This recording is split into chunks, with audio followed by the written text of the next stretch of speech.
그래서 미국의 역사 대통령 선거상 참 아름다운 것은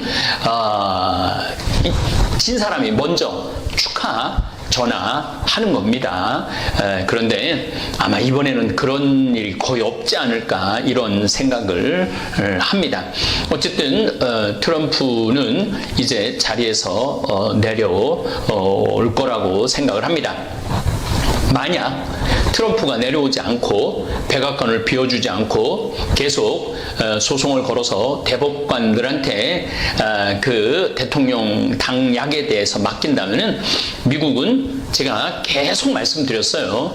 굉장한 혼란을 겪을 겁니다. 자중질환.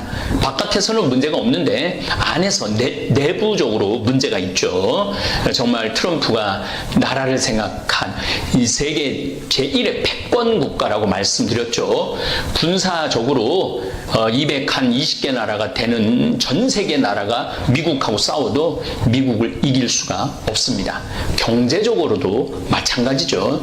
미국의 손이 뻗치지 않는 지역은 단 한 군데도 없다고 봐야 돼. 하다못해 북한도 지금 미국이 국경을 폐쇄했기 때문에 북한도 저렇게 고통을 겪는 거예요. 1997년 20년 전 이야기예요. 내 멘토 신부 이용삼 요셉 신부가 중국 선교사로 나갔을 때 처음 제가 중국에 발을 디뎠어요. 장춘에 선교사로 나갔을 때 신부님 보러 북경하고 장춘을 갔어요. 북경에 딱 갔는데 천안문 광장에 딱 섰는데 정말 입이 딱 벌어지더라고. 광장이 너무 넓어서. 그 넓은 광장에 1989년 1989년에 천안문 사태가 일어나요. 그 넓은 광장에 탱크를 다 문마다 다 막고 거기에 있는 대학생들 싹 쓸어버린 거 아니에요. 등소평이 그러니까 이 중국 사람들은 사람 죽는 거를 아무렇게 생각지도 않아. 싹 쓸어버리죠. 어쨌거나 하여튼 그 넓은 광장에 그 학생들이 다 죽었다는 걸 생각을 하니까 정말로 끔찍하기도 하고. 근데 자금성을 딱 들어가 보니까 이건 눈알이 튀어나오는 거예요. 눈알이 너무너무 크고 너무너무 화려하니까. 그래서 중국 대단하다 그렇게 생각을 했어요.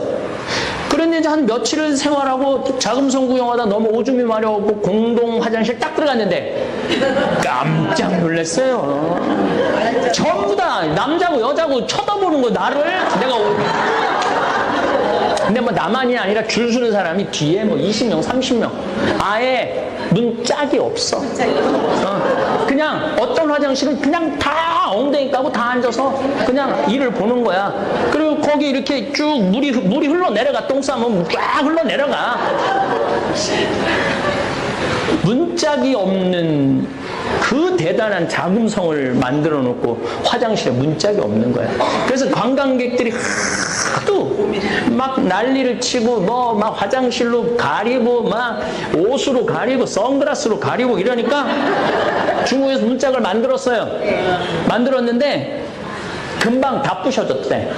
왜냐하면 기다리는 사람은 많은데 들어가면 잘 안 나오니까. 중국 사람들은 그걸 못 견디거든. 안 나오는 걸. 지금 급해 죽겠는데 그러니까 문짝을 발로 차고 뜯어내는 거야. 빨리 나오라고. 이게 중국 사람들의 또 한 면이에요. 이게 사람이 많으면은요 무식해지게 돼 있는 거예요. 사람이 많으면 거칠어지게 돼 있는 거예요. 그러니까 중국 사람들 굉장히 거칠고 무식한 건데 좀 이따 또 얘기를 할게요. 중국이 얼마나 무식한 세월을 보냈는지. 그리고 이제 장춘 가는 기차를 탔는데 또 놀랬어. 사람들이 비닐봉지에다가 닭을 삶은 건지 튀긴 건지 했는데 그냥 우리처럼 이렇게 쪼개갖고 먹는 게 아니라 생 한 마리를 그냥 뜯어 먹는 거야. 너무 자연스럽게. 근데 더 놀라는 건 손톱에 때가 확 또 있어. 안 씻는 거지. 안 씻는 거지. 정말로 안 씻는 민족이 중국 민족이에요. 난 오늘도 아침에 평창에 목욕탕에 갔다 와서 정결례를 하고 왔는데 하루에 한 번은 씻는데 중국 애들은 한 달에 한 번도 안 씻는 거예요. 한 달에 한 번도. 안 씻는 이유도 나중에 알고 보니까 있더라고. 뭔가 이 상하수 시설이 잘 돼 있어야지 씻지 그런 시설 자체가 없는데. 그래갖고 우리 저기 신부님이 그 수영장에 가니까 거기 가면 때가 막 둥둥 떠 있다는 거. 1시간씩이면 물 뚫으니까 이러면서 수영하고 막 이러면서 보이는데 때 미는 게. 누가 공자의 나라라고 그래요. 한 발자국 중국 문화 사회에 더 들어가 보니까 이건 뭐지? 내가 생각했던 중국하고 너무나 다른 중국인 거예요. 인간이 많은 곳에는 극단적인 인간이 많은 게 좋은 게 아니구나. 밤 시장을 나가보니까 개구리 다리 꼬치 파는 집에 들어가 보니까 얼마나 똑같은 기름을 오래 튀겼는지 기름이 새카매. 그리고 사고 파고 그것도 막 좋다고 뜯어 먹어. 근데 저는 폐식용료로 비누를 만들어 갖고 기름에 대해서는 전문가예요. 이게 한 번 닭 튀긴 건지 2번 닭 튀긴 건지 100번 튀긴 건지 보면 알아. 그 산화도에 따라서. 근데 내가 보니까 거의 처음 튀기고부터 한 번도 안 가른 것 같아, 기름을. 야, 이거 중국, 그때 막 중국이 개방을 하고, 뭐, 흑면이, 뭐, 검은 진이, 뭐, 하얀 진이 쥐만 잡으면 되지 않느냐. 그래갖고 막 핑퐁 외교가 시작되고, 막 그런 게 막 진행이 돼갖고, 막 경제적으로 오픈을 막 하고 발전을 할 때였거든요. 중국은 20년 전부터 전 세계로 물건을 만들어 판 세계 공장으로 태어나던 시기죠. 세계 모든 생필품을 다 만들어 팔기 시작하면서 중국 제품이 없으면 생활을 할 수 없을 정도로 중국은 전 세계에서 중요한 나라가 되었습니다. 우리 죽은 김순겸 요한신부 외방성교인데 파푸아 뉴기니 내가 만나러 갔어요. 그거는 2004년, 2003년경에 만나러 갔는데 그 김순겸 신부가 그 한국에서 그 멀리까지 또 친구라고 찾아왔다고 그 랍스타 저 새우를 바다에서 잡아갖고 이제 해준다고 원주민한테 랍스타 좀 몇 마리 잡아오라고 그러니까 신부님 뭐 돈도 필요 없고 아무것도 없고 자기 꼭 소원이 하나 있다는 거야. 청바지 메이드 인 코리아로 써 있는 거 하나만 주면 잡아주겠다고.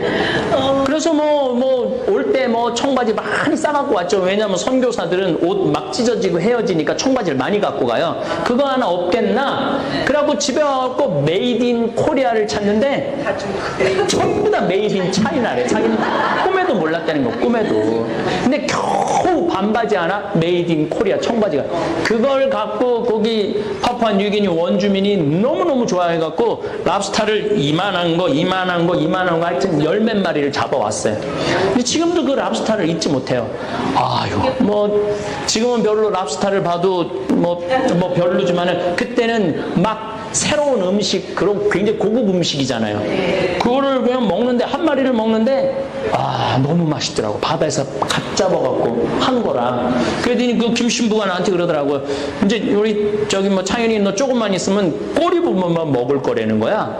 근데 한 마리를 먹으니까 배가 너무 부른데 5마리가 있는데, 도저히 못 먹겠더라고. 근데 꼬리 부분이 제일 맛있는 거야. 그러니까 꼬리만 4마리는 다 뜯어먹고 말았던 내 기억이 나는데, 어쨌든 이 중국 제품이 없으면 세계가 돌아가지 않는 상황이 20년 전부터 시작했던 거예요.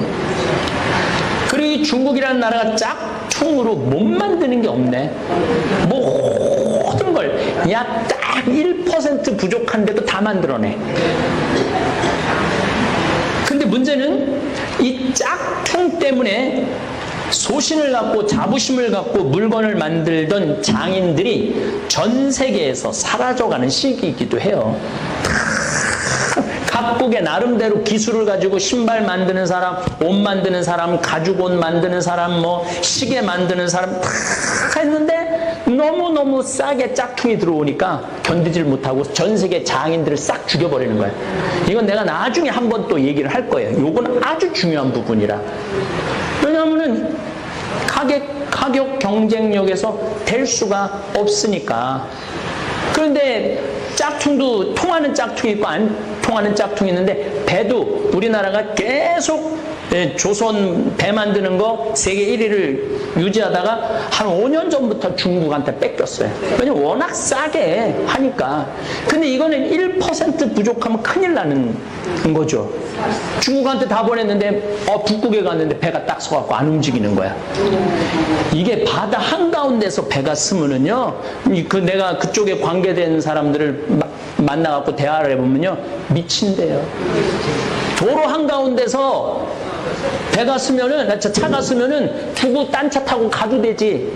근데 짐은 잔뜩 실어놨지. 그 배가 바다 한가운데 쓰는데 그거 놔두고 어딜 가긴 바다 한가운데서.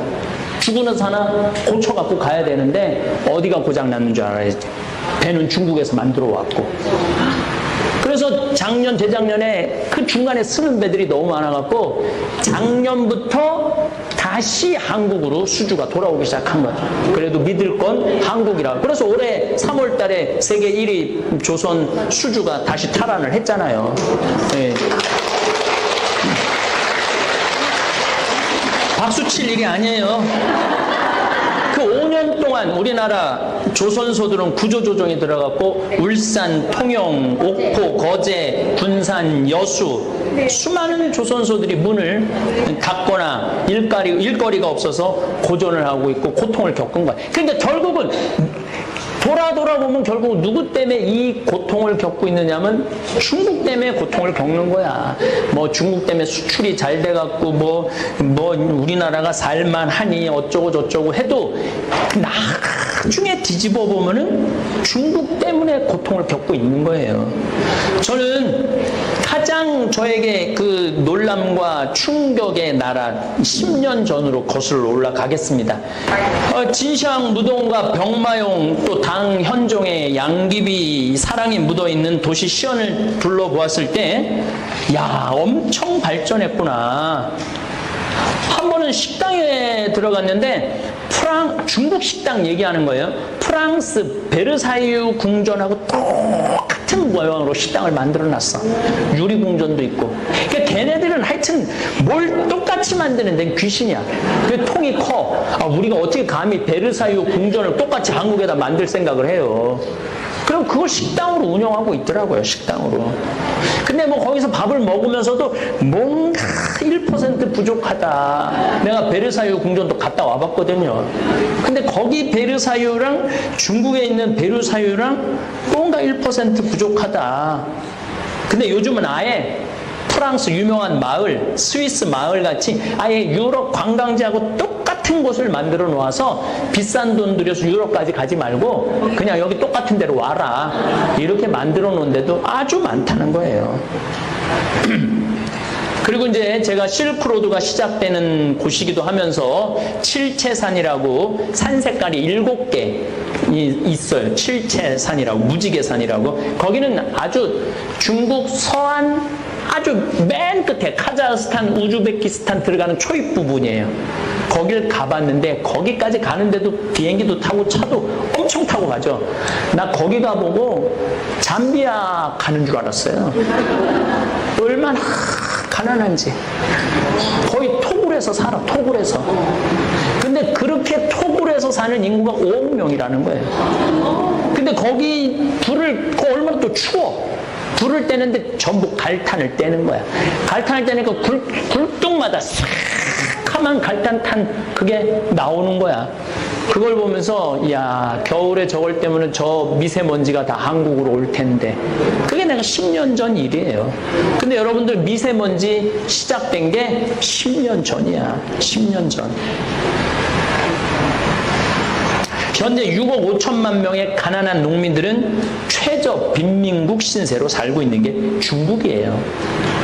아니 중국 사람들은 해외여행할 때 돈 팡팡 100달러짜리 이렇게 하면 $10,000 정도 되거든요. 그래갖고 막 무슨 뭐 구찌 뭐 이런 거 뭐 산다고 막 그러는데 그 사람들은 어떤 사람? 그 사람들은 다 공산당 사람들이에요. 공산당원이 중국에 8,500만 명이에요. 그 다음에 공산당하고 연결된 사업을 하는 사람들. 그 다 상하이, 산둥반도 이쪽에 사는. 자, 이제 중국을 좀 이해를 하면은 요렇게 붙어 사는 사람들은 다 잘 살아요. 우리나라를 중심으로 산둥반도 요 밑에 요쪽에 있는 사람들은 다 잘 살아요. 베이징이 아까 900콜이라고 그랬죠? 요 라인에 있는 사람들은 다 잘 살아. 반대 티베트는 나중에 이 1954년에 여기를 합병을 하죠. 요때 막 6.25 전쟁하고 정신 없을 때 요럴 때 막 다 뺏어와요. 그래갖고 중국이 엄청 커졌죠.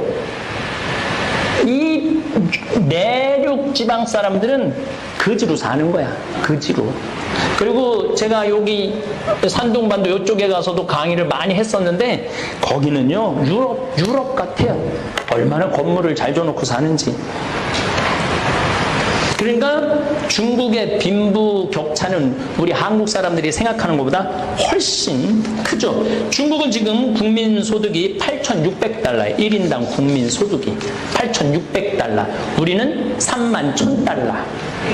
우리가 중국보다 훨씬 잘 살죠? 네, 중국 무서워할 게 뭐 있어? 무서워할 필요도 없죠.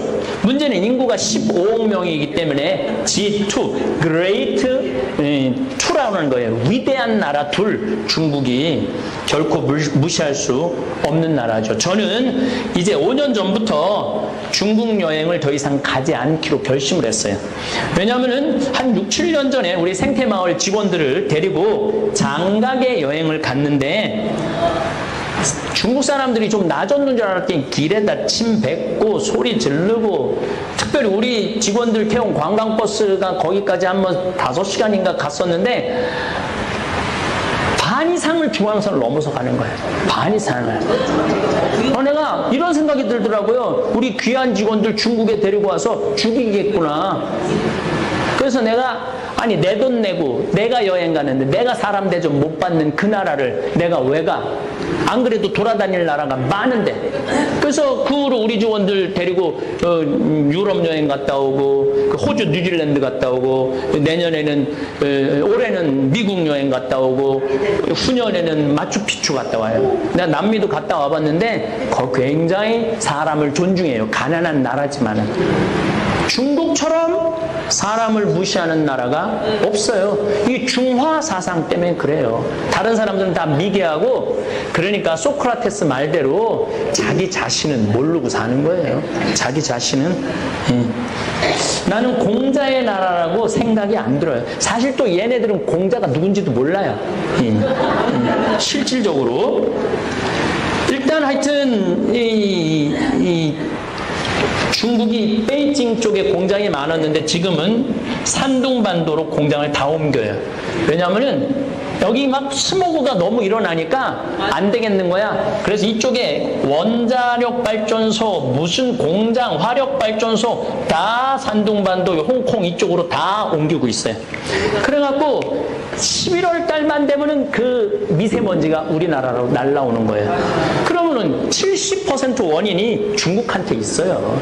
우리나라한테는 30%밖에 없고. 그러면은 이게 굴뚝에다 징집 장치라는 걸 해놔갖고 조금 좀 이렇게 한 20m, 30m 올라가면 없어지는 시설. 그거 20m, 30m 하얀 연기 나온 거는 징집 장치로 물을 다 떨어뜨려갖고 그래도 깨끗한 수증기가 나오는 거야.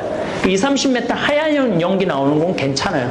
근데 막 새카만 연기가 나오면은 100m만 올라가면은, 여러분들 인천공항에서 비행기 타면 산둥반도까지 가는데 걸리는 시간은 30분밖에 안 걸려요.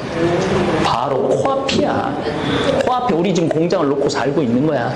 그럼 중국이라는 나라가 윤리가 있어갖고 우리가 그럼 징집장치를 설치하겠습니다 라고 말할 일은 절대 없다는 거예요. 중국 사람들이 그럼 왜 길거리에서 젊은이가 할머니를 때리고 주위 사람들 막 힘 두들겨 맞는데 불구경하듯 쳐다만 보는 인륜이라고는 도저히 알지도 못하고 실천하지도 않는 중국 궁금하지 않아요? 왜 저러는가? 한국에 관광 온 중국 관광객들 제가 여러 번 목욕탕에서 만났는데 정말 시끄러워요. 얼마나 시끄럽게 떠드는지 몰라요. 완전 자기네들 목욕탕 자기네들이 산 것 같이. 중화민국이 그런 거죠. 중화민국이. 자기가 그렇게 떠들어대면 주위 사람들 방해하고 모욕한다는 생각을 전혀 하지 않는 사람들입니다. 심지어 비행기 안에서 자기 무시당했다고 승무원한테 뜨거운 물 뿌리고, 도대체 중국 사람들이 왜 이렇게 무식할까? 심지어 비행기 안에서 난투구까지 버리고 늦게 출발했다고 막 비상문 문 열어 막 승질 난다고 자기네들. 그런 거 여러분들 뉴스에 거의 매일 나온다고 봐야 돼요. 지난번에는 뭐 스페인에 가갖고 막 쫓겨났다고 들어 넣어갖고 중국에서 막 물어내라고 보니까 제 날짜에 오지도 않고 그 소파에서 하룻밤 자게 해달라고 생떼를 쓴 거죠. 우리나라에서만 생떼를 쓰는 게 아니라 전 세계 돌아다니면서 생떼를 쓰는 거죠. 사실 우리도 20, 30년 전에 대한민국도 외국에 나가서 그랬어요. 그래서 나 한국 사람 만나면 너무너무 창피할 때 많았어요. 한국 사람들 만날 때 우리가 막 $10,000 소득 넘어가고 여행 자유화와 90년대 초 하늘문이 열리면서 동남아로 유럽으로 쏟아져 나갈 때 외국인들 보기에 정말 한국 사람들 수준 떨어진다고 손가락질 많이 받았어요. 그걸 지금 중국 사람들이 다 받고 있는 거지. 현재 $30,000를 넘어서서 조금은 이제 그런 추태가 없어지고 교양이 생기고, 워낙 중국 애들이 난리를 치니까 한국 사람들이 뒤에서 구경하느냐고 추태를 부릴 시간이 없어요.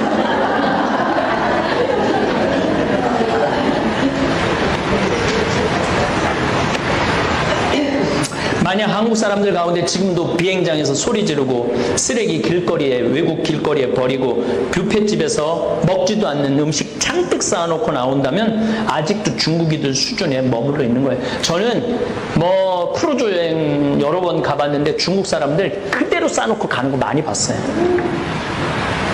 먹지도 않을 건데 그래갖고 저 노르웨이의 한 크루즈는 그 중국 사람들 때문에 내년에 문 닫는 데잖아요. 그 오는 거 막 말릴 수도 없고 그 음식 수지 타산이 안 맞고 그래갖고 문을 닫는데요. 어쨌든 저는 그러면은 왜 중국이 이런 일이 벌어지는, 이 진짜 중국 이야기를 지금부터 하고 싶은 거예요.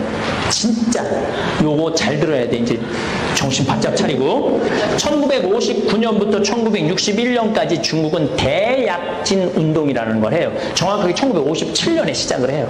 대약진 운동이 뭐냐면은 사람들이 하도 굶고 그러니까 쌀 수확량도 좀 늘리고 동네마다 용광로를 만들어서 동네마다 철제 기구도 좀 만들고 이런 거 하자고. 그래갖고 4가지 이 해충을 죽여야 된다고. 파리, 쥐, 모기, 새, 참새. 참새는 왜 죽이느냐 하면은 나달 다 뜯어 먹으니까 우리 양식 뜯어 먹는다고. 그래갖고 이 58년에 2억 마리를 죽여요, 참새를. 59년부터 61년에 중국에 무슨 일이 벌어지느냐면 3,500만 명이 굶어 죽어요. 인구의 3,500만 명이 굶어 죽어요. 그 정말로 지금 뭐 이 얘기를 다 못하지만 부모가 자식 많이 잡아먹었어 이때. 그리고 옆 동네에서 양식 구하러 온 사람, 옆 동네는 앞면 없는 사람들이잖아. 바로 잡아서 먹는 경우는 비일비재야. 3,500만 명이 죽었다 그러면은 어느 정도예요. 근데 왜 도대체 그런 일이 벌어지느냐? 아니 참새를 다 잡고 나니까 참새가 해충을 다 잡아먹었는데 해충들이 다음에 59년부터 난리가 난 거야. 이게 웬 떡이냐. 그래갖고 그냥 벼 이상 벼 싹 다 잡아먹은 거야. 식량이 없으니까 굶어 죽은 거죠. 이게 대약진은 이게 막 인류 역사에 정말 충격적인 일이 중국에서 벌어진 거예요. 그리고 1966년부터 1976년까지 문화 대혁명이 일어나요. 아니 러시아를 보니까 막 문인들이 막 발표를 하고 예술이 막 대단하단 말이야.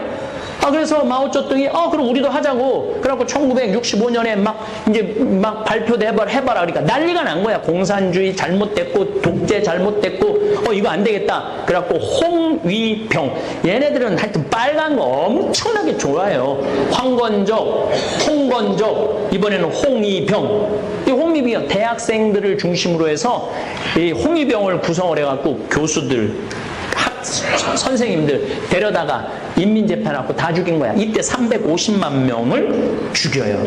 350만 명을. 그래서 66년부터 76년까지 학교도 배울 필요 없다는 문을 닫아요. 그래서 중국은 66학번부터 76학번 자체가 없어. 이때 교육을 전혀 받지 못한 이 세대들, 50대, 60대, 70세 세대들이 중국을 이끌고 가는 거예요. 그러면 이때 교육을 전혀 받지 못한 이 사람들이 자기 자녀한테 윤리교육을, 아예 윤리교육을 하지 말라고 그랬어. 그리고 더 놀라운 건 공자 사당을 무너뜨려요. 공자 사당을 음모를 저수지를 만들어. 그 다음에 왕들 묘도 다 파버려. 다 뼈까지 다 추스려버려. 그리고 이 종교는 인민의 아편이다. 그리고 이 유교도 종교다. 그래갖고 싹 다 부셔버려. 심지어 어느 정도냐면은 요리사까지 다 죽여버려. 니네들이 미식으로 해갖고 인민들 배 굶긴다고 지가 대약진 운동해갖고 인민들 3,500만 굶긴 건 생각하지 않고,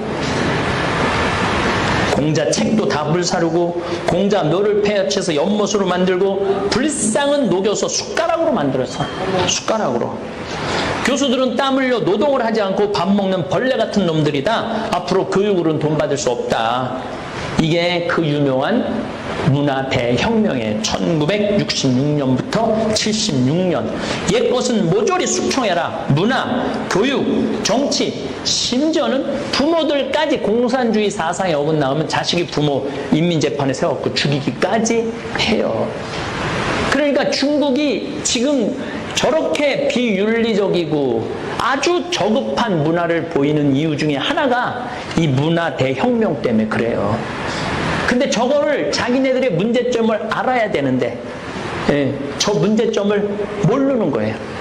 내가 보기엔 중국 사람들, 미국 사람들 따라가려면은 100년은 더 쫓아가야 돼요. 100년은. 우리나라 따라오려면 50년은 더 따라와야 되고. 왜냐하면 교육이라는 거는 100년이 시간이 걸리는 거거든요. 지금 윤리교육을 하려고 해도 윤리교육이 안 돼. 왜냐하면 소황제를 들어봤죠? 왜냐하면은 인간이 너무 많으니까 한 명만 낳게 한 거 아니야. 그러면은 할머니, 외할아버지, 친할머니, 친할아버지, 엄마, 아빠, 애 중에 하나밖에 없는 거야. 하나하나 30년 동안 그래 낳았으니까. 얘 위에 6명이 얘한테 벌벌벌벌 떠는 거야. 그러니까 지금 20, 30대 애들이 예의가 있을 수가 없는 거예요. 근데 지금 이 중국 애들이 한국에 와갖고 여행을 하고 나면은 자기 필요한 물건 다 사면은 중국에서 입고 온 건 다 버리고 가. 호텔에다 다 두고 가. 가방도 두고 가고 다 두고 가. 새 거 갖고 가는 거죠. 참 그런 걸 보면은 기가 막히죠. 내가 왜 중국 걱정을 하느냐.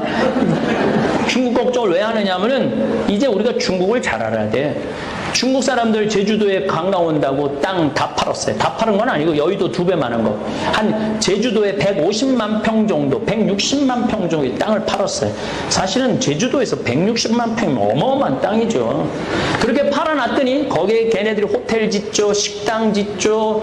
그렇게 팔아놨더니 아니 거기다 식당을 줘갖고 중국 관광객을 우리나라 식당으로 안 보내고 자기네 식당으로 다 끌고 오네.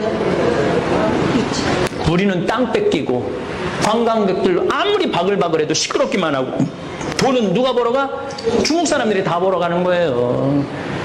그러니까 이게 우리가 중국을 이해하지 못하는 아주 극단적인 피해 중에 하나가 바로 그거예요. 그래갖고 뭐 사드 때문에 또 싹 빠져가갖고 또 내가 제주도 1년에 한두 번은 꼭 내려가는데 내려가 보면 건물 짓다 말아갖고 폐허로 되는 건물들이 아주 길에 널려 있어. 길에 널려 있어. 그러면은 중국은 이 제주도가 이렇게 망가지는 데 있어서 관심이 있느냐? 15억의 땅이 이렇게 많은데 그거 한다고 피해는 누가 봐?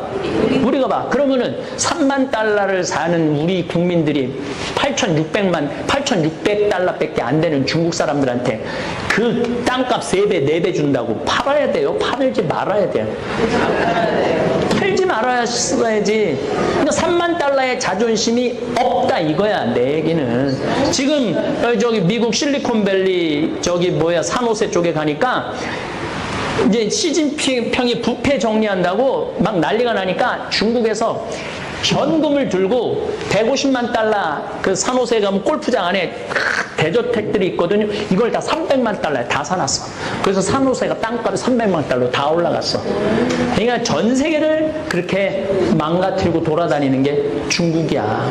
그러니까 이 중국 사람들을 제대로 알고, 아니 우리나라가 그 땅 안 팔면은 굶어 죽는 나라도 아니고, 그러니까 중국에서 지금 관광객이 다시 늘어난다 그러는데 저가로 들어오는 거는 하지 말아야 돼. 왜 3만 달러 소득 국민들이 10,000달러 수준의 관광 그거를 하느냔 말이야. 우리가 수준을 높여놓고 수준 있는 사람들이 들어와갖고 수준 있는 나라로 만들어야지. 맞아요. 그렇지 않아요? 맞아요. 그러니까 이걸 누가 의식을 가져야 되느냐? 국민들이 의식을 가져야 되는 거예요. 그러려면 누구를 이해해야 되느냐면 중국을 이해를 해야 되는 거예요. 내가 이 장황하게 이거 요약하느냐고 어저께 밤부터 눈알이 막 튀어나오는 줄 알았어요. 그냥 얘기로 하면 좋은데, 얘기로 하면 끝도 없이 양귀비 얘기 나오면 이게 서양 여자냐 동양 여자냐, 또 16번째 아들의 며느리인데 며느리를 취한 거거든. 며느리를 취했다 이 얘기 저 얘기 하면은 이게 안 될 것 같다고 원고로 정해놨는데, 어쨌거나 여러분들이 이제 3만 달러를 넘어섰으면은 우리나라 국민들 수준이 높은 거예요. 근데 그 8,000달러 사람들 막 그거 돈 뜯어 먹으려고 막 우리 자존심 버리지 말자 이거야 내 얘기는. 그리고 여러분들도 중국 여행 갈 때 20만 원짜리 30만 원짜리 여행 가지 말고, 만약에 100만 원짜리 갈 여행이 못 되면 가지 않으면 되잖아. 뭘 그렇게 때를 쓰고 여기저기 그냥 찍고 여기 찍고 저기 찍고 그거는 의미가 없어요. 3만 달러 정도 되면은 한 자리에서 일주일 정도 머무르는 여행을 하셔야 돼요. 이제는 이리 뛰고 저리 뛰고 그렇게 뛰어다니지 말고. 하고 싶은 얘기는 너무너무 많지만 이 얘기를 이제 다음에 제가 여러분들한테 이야기하고 싶은 건 일본이에요. 일본 사람들은 그러면은 지금 거의 5만 달러 정도 되는데 5만 달러에 들어선 나 일본 사람들 많이 만났어요.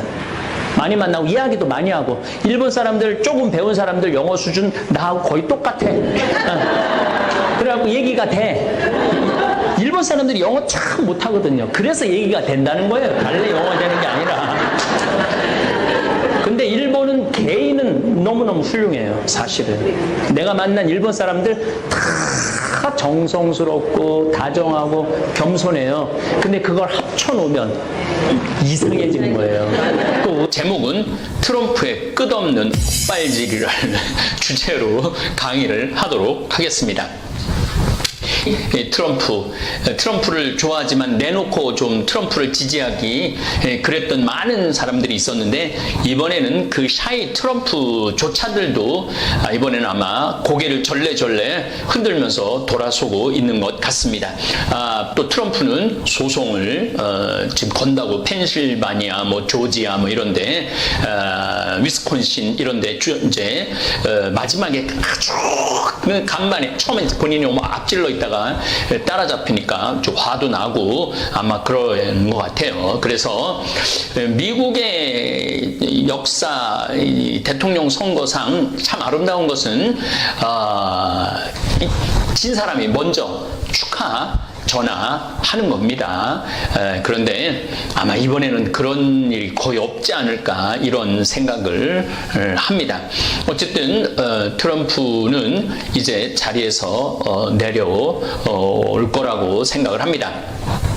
만약 트럼프가 내려오지 않고 백악관을 비워주지 않고 계속 소송을 걸어서 대법관들한테 그 대통령 당약에 대해서 맡긴다면은 미국은 제가 계속 말씀드렸어요. 굉장한 혼란을 겪을 겁니다. 자중질환. 바깥에서는 문제가 없는데 안에서 내부적으로 문제가 있죠. 정말 트럼프가 나라를 생각한 이 세계 제1의 패권 국가라고 말씀드렸죠. 군사적으로 220개 나라가 되는 전 세계 나라가 미국하고 싸워도 미국을 이길 수가 없습니다. 경제적으로도 마찬가지죠.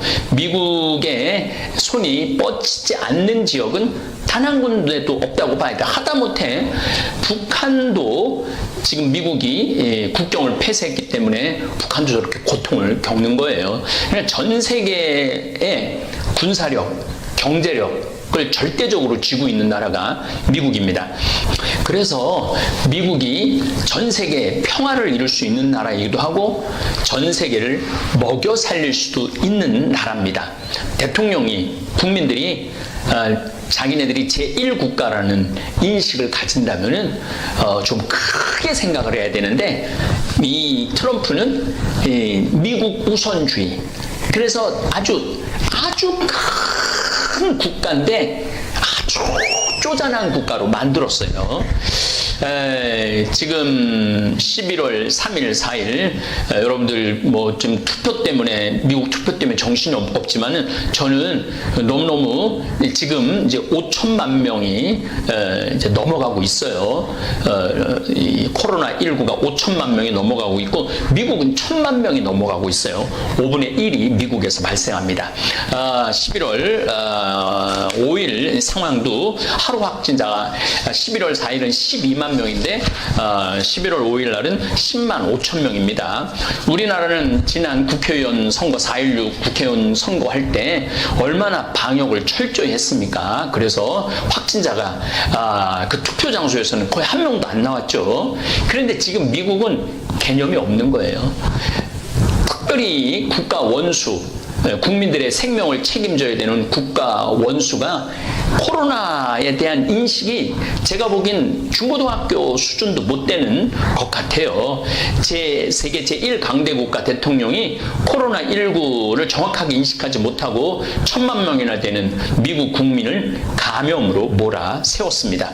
본인 트럼프도 코로나19에 걸렸었지만 미 국민 아메리카 합중국 현재 23만 9,829명이나 사망을 했습니다. 미국이 하루에 10만 명, 물론 인구가 많긴 하지만 우리나라보다 한 6배 정도 많죠. 많긴 하지만 우리나라는 미국이 1,000만 명 걸릴 동안 우리나라는 2만 7천 명밖에 안 걸렸어요. 오늘 좀 확진자가 늘어났죠. 뭐 할로윈데이인가 뭔가 때문에 사람들이 좀 모이는 바람에 125명이 늘어났고 사망은 1명입니다. 미국은 하루에 얼마씩 죽느냐면은 1,000명씩 죽어. 1,000명.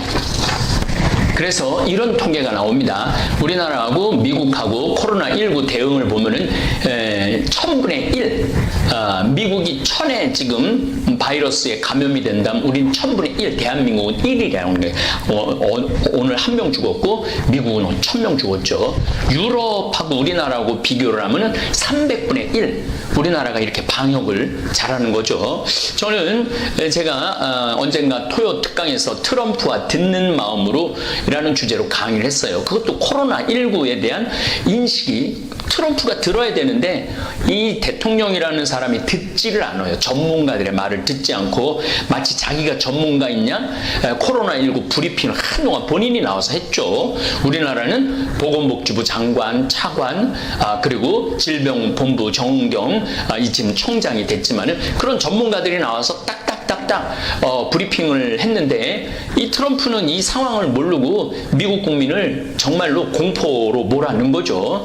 아마 사실 트럼프가 미국 세금도 낮춰주고 일자리도 많이 지켜주고 중국을 아주 보기 좋게 견제하는 것도 좋고 또 미국 사람들 내에서는 불법 이민자 차단해주고 허물도 많지만 경제 문제 잘하고 트럼프의 정책이 사나이답고 마초 같아서 또 미국의 국익을 생각해서 트럼프를 지지하는 샤이 트럼프들이 있었어요. 그럼 어떤 사람들이 트럼프를 반대하느냐? 지도자 깜이 못 되는 거죠. 사실은 이 사업하는 사람이 대통령이 된다는 건요, 상당히 위험한 겁니다. 우리나라도 이명박 대통령이 사업을 하다가 대통령이 됐죠. 이 정치를 사업으로 보면 절대 안 됩니다. 여긴 인권도 있고 또 역사도 있고 국제적인 어떤 관계도 있고 국제적인 책임도 있고, 그래서 좀 정치를 하는 사람들은 역사도 좀 알아야 되고 철학도 알아야 되고, 사실은 정말 정치를 잘 할 수 있는 사람은, 나는 예수님의 복음을 충실히 아는 사람이야말로 정치를 할 자격이 있다고 생각을 합니다. 돈만 버는 사람들은요, 거기에 윤리도 없고 생명 존중도 없고 어떤 질서도 없어요. 그런 것을 지금 이명박 대통령께서 11월 2일 날 동부 구치소로 지금 갔는데, 사실은 이명박 대통령의 그런 행적을 보면은 정말 깜짝 놀라는 일들이 너무너무 많이 벌였어요. 그런데 그걸 부끄러워하지 않는 거죠. 본인이 그렇게 한 것은 다 잘한 거라고. 평생을 그렇게 살아왔으니까. 트럼프도 저는 마찬가지라고 생각을 해요. 평생 자기 하고 싶은 대로 살아오고 돈 버는데, 그래서 이 미국이라는 이 나라를, 이 거대한 나라, 이 위대한 나라를 아주 쫌스러운 나라로 만든 사람이 트럼프예요. 지도자 깜이 못 되고 대통령 깜이 못 되죠. 지난 250년 1776년 독립, 78년 독립하고 난 다음에 250년이 걸렸는데 250년간 쌓아온 미국의 명성을 단 4년 만에 다 까먹었어요. 트럼프가 다시 이거 일으켜 세우려고 그러면은 제가 보기엔 한참 시간이 걸릴 겁니다. 트럼프 주변에 이상한 사람들이 굉장히 많이, 또 전문가들이 아닌 사람들이 많았죠. 또 코로나, 트럼프 반대하는 사람들 코로나 대응 못하는 거, 이민자 정책, 원래 이민자의 나라인데 이민자를 안 받아들이니까 이거는 그 나라의, 미국이라는 나라의 형성 과정에 대한 이해가 없는 사람일 가능성이 좀 많다고 생각이 들어요. 제가 이제 요거 강의 끝에 또 조금 더 미국의 형성 과정에 대해서 설명을 드리겠지만, 미국은 유럽 사람들이 미국 원주민들, 아메리카 원주민들 다 죽이고 뺏은 나라예요. 그래갖고 그 기가 막힌 자원, 그 좋은 토양, 그 어마어마한 그 부를 누리고 살고 있는 게 지금의 미국입니다. 그런데 이민자들을 이제 더 이상 받아들이지 않는다. 그러니까 근본적인 질문을 미국인들이 많이 했던 거죠. 인품이 떨어지고 막말을 참 많이 했죠. 막말을 정말 미국의 대통령으로서 해서는 안 될 동네, 그야말로 동네 깡패들이 할 수 있는 말들을 서슴없이, 부끄러움 없이 트럼프는 했죠. 파리 기후변화 협약, 난 이거 굉장히 중요하게 환경 공부하는 사람으로서 이걸 탈퇴를 해요. 전 지구적인 환경 문제를 외면한 사람이에요. 그러니까 이 환경은 지금 파괴된 게 아니다. 지구온난화는 있지 않다. 자기가 알고 있는 싱크탱크들이 말하는데 이건 아무 문제도 아니다. 이게 눈 가리고 손바닥으로 하늘을 가리는 그러한 모습들을 트럼프가 많이 보였죠. 중국과 경제 보복으로 전 세계 국가들이 피곤해졌어요. 아니, 세상을 좀 행복하게 살고 서로 협력하고 서로 도와가면서 그렇게 해가야 되는데, 아주 트럼프는 전 세계를 피곤하게 만들었어요. 우리 주한미군 군사비 한 11억 달러 정도 하는데 50억 달러 내놓을, 이 깡패가 할 수 있는 일이죠.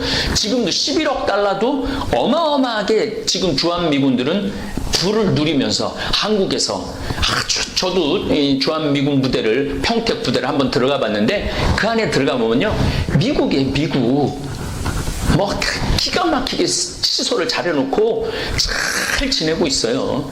그런데 거기에 5배를 더 돈을 내라고 그러니까 만약에 50억 달러 내지 않을 거면 자기네들 미군 철수하겠다고. 사실은 우리나라에 사실은 미군이 있는 가장 중요한 이유 중에 하나는 공산 중국 견제로 있는 거거든요.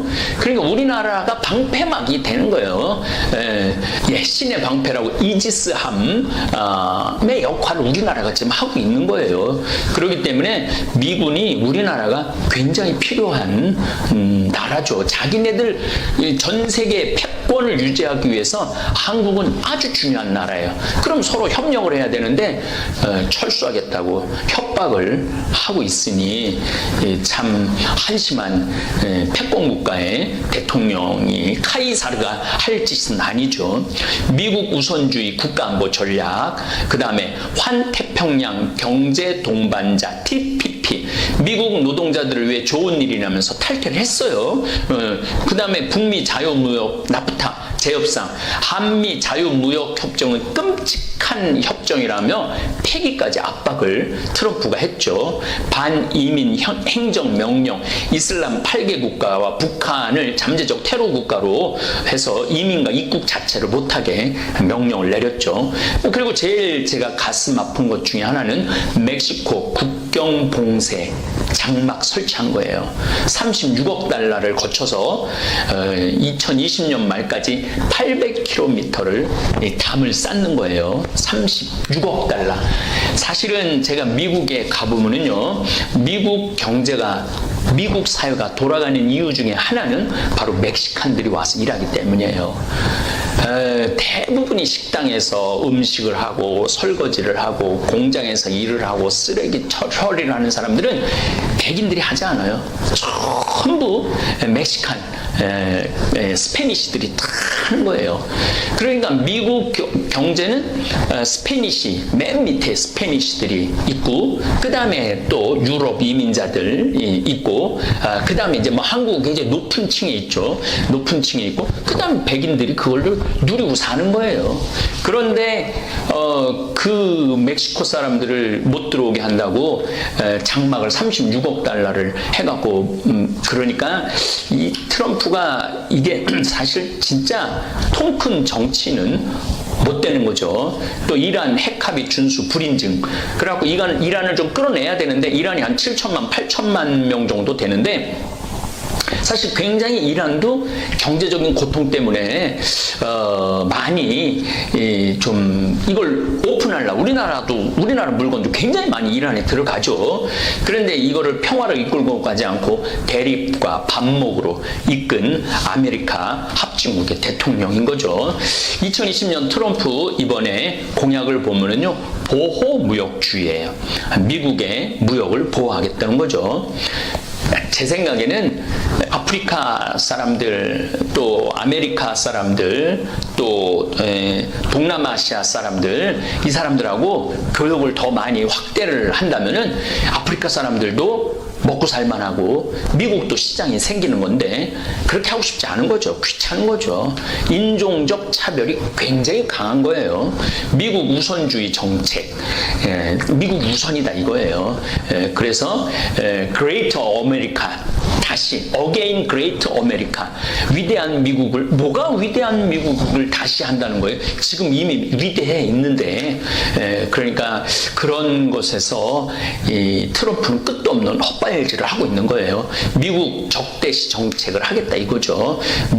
근데 이건 미국 국민들도 중국을 밟는 거를 좋아하는 거 있어요. 전 미국 사람들이 다 마찬가지예요. 바이든도 대통령이 되면은 아마 중국 밟을 겁니다. 제가 미국이라는 나라, 물론 위협이 될 수 있죠. 위협이 될 수는 있지만은 이거를 평화로 이끌어. 근데 인간이라는 게, 이게 나중에 내가 창세기 강의할 때 얘기하겠지만은, 인간은 이거 불완전한 존재들이에요. 그렇기 때문에 참 어처구니 없는 정책이 많이 나오죠. 코로나19 책임을 중국에게 묻겠다는 것도 공약입니다. 그리고 중국이 미국 코로나 백신 및 기술 해킹 시도했다는 주장, 중국 통신기업 화웨이 견제하겠다는 거, 이게 공약이에요. 합법 이민도 대폭 축소하겠다는 거예요. 이민자들의 나라임에도 불구하고 지금 여러분들 사실 미국을 가보면은요, 그 몇몇 대도시들 빼고는요, 아직도 어마어마하게 넓은 땅이 그냥 있어요. 그냥 그 땅의 크기라는 건 상상도 못할 만큼 넓은 땅을 갖고 있어요. 불법 이민 차단, 국경 장벽 강화, 부유층 대기업 친화 정책, 외국인보다는 미국인, 그 다음에 영주권 비자 발행 줄이기. 그냥 미국의 문을 틀어막겠다는 거죠. 이게 그래서 미국의 역사 대통령 선거상 참 아름다운 것은 진 사람이 먼저 전화하는 겁니다. 그런데 아마 이번에는 그런 일이 거의 없지 않을까 이런 생각을 합니다.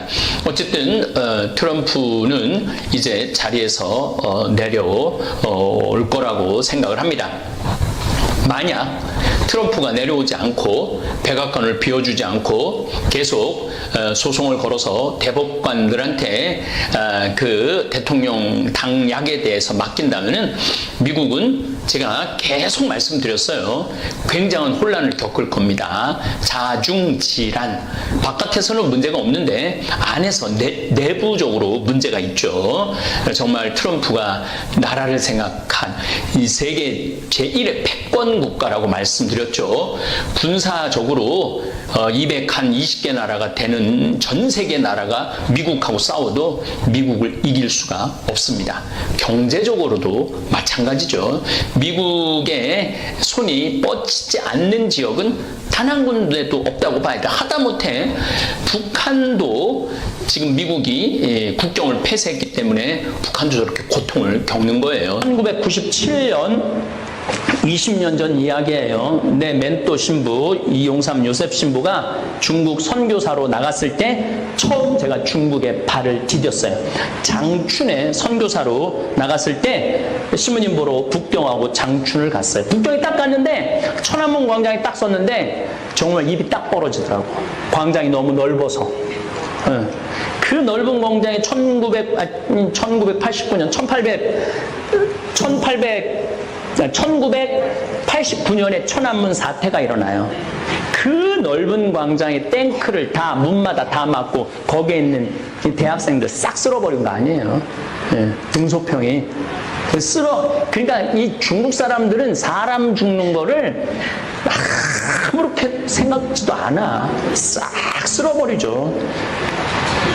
어쨌거나 하여튼 그 넓은 광장에 그 학생들이 다 죽었다는 걸 생각을 하니까 정말로 끔찍하기도 하고. 근데 자금성을 딱 들어가 보니까 이건 눈알이 튀어나오는 눈알이 너무너무 크고 너무너무 화려하니까. 그래서 중국 대단하다 그렇게 생각을 했어요. 그런데 이제 한 며칠을 생활하고 자금성 구경하다 너무 오줌이 마려우고 공동 화장실 딱 들어갔는데 깜짝 놀랐어요. 전부 다 남자고 여자고 쳐다보는 거 나를. 근데 뭐 나만이 아니라 줄 서는 사람이 뒤에 뭐 20명 30명 아예 문짝이 없어. 그냥 어떤 화장실은 그냥 다 엉덩이 까고 다 앉아서 그냥 일을 보는 거야. 그리고 거기 이렇게 쭉 물이 흘러내려가. 똥 싸면 쫙 흘러내려가. 문짝이 없는 그 대단한 자금성을 만들어 놓고 화장실에 문짝이 없는 거야. 그래서 관광객들이 하도 막 난리를 치고 뭐 막 화장실로 가리고 막 옷으로 가리고 선글라스로 가리고 이러니까 중국에서 문짝을 만들었어요. 만들었는데 금방 다 부셔졌대. 왜냐하면 기다리는 사람은 많은데 들어가면 잘 안 나오니까. 중국 사람들은 그걸 못 견디거든. 안 나오는 걸. 지금 급해 죽겠는데. 그러니까 문짝을 발로 차고 뜯어내는 거야. 빨리 나오라고. 이게 중국 사람들의 또 한 면이에요. 이게 사람이 많으면요 무식해지게 돼 있는 거예요. 사람이 많으면 거칠어지게 돼 있는 거예요. 그러니까 중국 사람들은 굉장히 거칠고 무식한 건데 좀 이따 또 얘기를 할게요. 중국이 얼마나 무식한 세월을 보냈는지. 그리고 이제 장춘 가는 기차를 탔는데 또 놀랬어. 사람들이 비닐을 봉지에다가 닭을 뭐 삶은 건지 튀긴 건지 했는데 그냥 우리처럼 이렇게 쪼개갖고 먹는 게 아니라 생 한 마리를 그냥 뜯어 먹는 거야. 너무 자연스럽게. 근데 더 놀라는 건 손톱에 때가 확 뚫렸어. 안 씻는 거지. 안 씻는 거지. 정말로 안 씻는 민족이 중국 민족이에요. 난 오늘도 아침에 평창에 목욕탕에 갔다 와서 정결례를 하고 왔는데 하루에 한 번은 씻는데 중국 애들은 한 달에 한 번도 안 씻는 거예요. 한 달에 한 번도. 근데 안 씻는 이유도 나중에 알고 보니까 있더라고. 뭔가 이 상하수 시설이 잘 돼 있어야지 씻지 그런 시설 자체가 없는데. 그래갖고 우리 저기 신부님이 그 수영장에 가니까 거기 가면 때가 막 둥둥 떠 있다는 거기 1시간씩이면 물 뿌르니까 이러면서 수영하고 막 이러면서 보이는데 때 미는 게. 누가 공자의 나라라고 그래요. 한 발자국 중국 문화 사회에 더 들어가 보니까 이건 뭐지? 내가 생각했던 중국하고 너무나 다른 중국인 거예요. 인간이 많은 곳에는 극단적인 인간이 많은 게 좋은 게 아니구나. 밤 시장을 나가보니까 개구리 다리 꼬치 파는 집에 들어가 보니까 얼마나 똑같은 기름을 오래 튀겼는지 기름이 새카매. 그리고 사고 파고 그것도 막 좋다고 뜯어 먹어. 근데 저는 폐식용유로 비누를 만들어갖고 기름에 대해서는 전문가예요. 이게 한 번 닭 튀긴 건지 2번 닭 튀긴 건지 100번 튀긴 건지 보면 알아. 그 산화도에 따라서. 근데 내가 보니까 거의 처음 튀기고부터 한 번도 안 가른 것 같아, 기름을. 야, 이거 중국, 그때 막 중국이 개방을 하고, 뭐, 흑면이, 뭐, 검은 진이, 뭐, 하얀 진이 쥐만 잡으면 되지 않느냐. 그래갖고 막 핑퐁 외교가 시작되고, 막 그런 게 막 진행이 돼갖고, 막 경제적으로 오픈을 막 하고 발전을 할 때였거든요. 중국은 20년 전부터 전 세계로 물건을 만들어 판 세계 공장으로 태어나던 시기죠.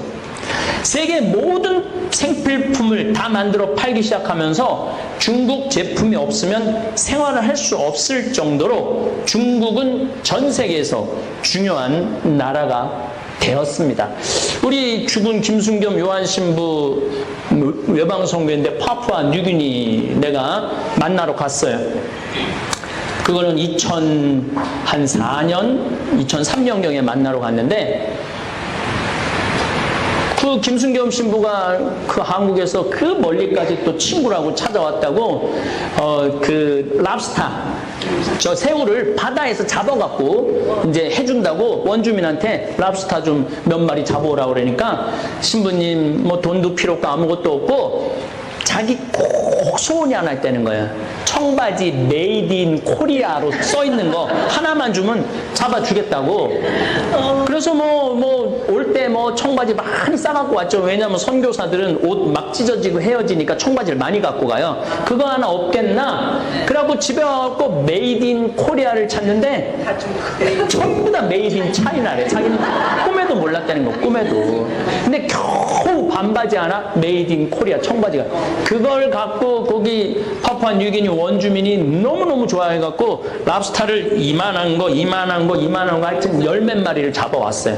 근데 지금도 그 랍스타를 잊지 못해요. 아유, 지금은 별로 랍스타를 봐도 별로지만은 그때는 막 새로운 음식, 그런 굉장히 고급 음식이잖아요. 그거를 그냥 먹는데, 한 마리를 먹는데, 너무 맛있더라고. 바다에서 갓 잡아갖고 한 거라. 그랬더니 그 김신부가 나한테 그러더라고요. 이제 우리 창현이 너 조금만 있으면 꼬리 부분만 먹을 거라는 거야. 근데 한 마리를 먹으니까 배가 너무 부른데 5마리가 있는데 도저히 못 먹겠더라고. 근데 꼬리 부분이 제일 맛있는 거야. 그러니까 꼬리만 4마리는 다 뜯어먹고 말았던 내 기억이 나는데 어쨌든 이 중국 제품이 없으면 세계가 돌아가지 않는 상황이 20년 전부터 시작했던 거예요. 그리고 이 중국이라는 나라가 짝퉁으로 못 만드는 게 없네. 약 딱 1% 부족한데도 다 만들어내. 근데 문제는 이 짝퉁 때문에 소신을 갖고 자부심을 갖고 물건을 만들던 장인들이 전 세계에서 사라져가는 시기이기도 해요. 각국의 나름대로 기술을 가지고 신발 만드는 사람, 옷 만드는 사람, 가죽옷 만드는 사람, 뭐 시계 만드는 사람 다 했는데 너무너무 싸게 짝퉁이 들어오니까 견디질 못하고 전 세계 장인들을 싹 죽여버리는 거야. 이건 내가 나중에 한번 또 얘기를 할 거예요. 요건 아주 중요한 부분이라. 왜냐하면은 가격 경쟁력에서 될 수가 없으니까. 그런데 짝퉁도 통하는 짝퉁이 있고 안 통하는 짝퉁이 있는데, 배도 우리나라가 계속 조선 배 만드는 거 세계 1위를 유지하다가 한 5년 전부터 중국한테 뺏겼어요. 왜냐면 워낙 싸게 하니까. 근데 이거는 1% 부족하면 큰일 나는 거죠. 중국한테 다 보냈는데 북극에 갔는데 배가 딱 서갖고 안 움직이는 거야. 이게 바다 한가운데서 배가 쓰면은요, 내가 그쪽에 관계된 사람들을 만나갖고 대화를 해보면요, 미친대요. 도로 한가운데서 배가 쓰면은, 차가 쓰면은 두고 딴 차 타고 가도 되지. 근데 짐은 잔뜩 실어놨지. 그 배가 바다 한가운데 쓰는데 그거 놔두고 어딜 가? 가긴 바다 한가운데서. 죽으는 사나 고쳐갖고 가야 되는데 어디가 고장났는 줄 알아야지. 배는 중국에서 만들어 왔고. 그래서 작년, 재작년에 그 중간에 쓰는 배들이 너무 많아갖고 작년부터 다시 한국으로 수주가 돌아오기 시작한 거죠. 그래도 믿을 건 한국이라고. 그래서 올해 3월 달에 세계 1위 조선 수주가 다시 탈환을 했잖아요. 네. 박수 칠 일이 아니에요. 그 5년 동안 우리나라 조선소들은 구조조정에 들어갔고, 울산, 통영, 옥포, 거제, 군산, 여수 수많은 조선소들이 문을 닫거나 일거리가 없어서 고전을 하고 있고 고통을 겪은 거야. 그러니까 결국은 돌아보면 결국 누구 때문에 이 고통을 겪고 있느냐면 중국 때문에 고통을 겪는 거야. 뭐 중국 때문에 수출이 잘 돼갖고 뭐 우리나라가 살만하니 어쩌고 저쩌고 해도 나중에 뒤집어 보면은 중국 때문에 고통을 겪고 있는 거예요. 저는 가장 저에게 그 놀람과 충격의 나라 10년 전으로 거슬러 올라가겠습니다.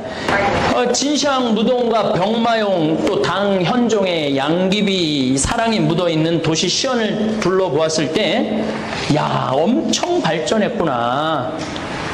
한 번은 식당에 들어갔는데 중국 식당 얘기하는 거예요. 프랑스 베르사유 궁전하고 똑같은 모양으로 식당을 만들어놨어. 유리궁전도 있고. 그러니까 걔네들은 하여튼 뭘 똑같이 만드는 데는 귀신이야. 그 통이 커. 우리가 어떻게 감히 베르사유 궁전을 똑같이 한국에다 만들 생각을 해요. 그럼 그걸 식당으로 운영하고 있더라고요. 식당으로. 근데 뭐 거기서 밥을 먹으면서도 뭔가 1% 부족하다. 내가 베르사유 궁전도 갔다 와봤거든요. 근데 거기 베르사유랑 중국에 있는 베르사유랑 뭔가 1% 부족하다.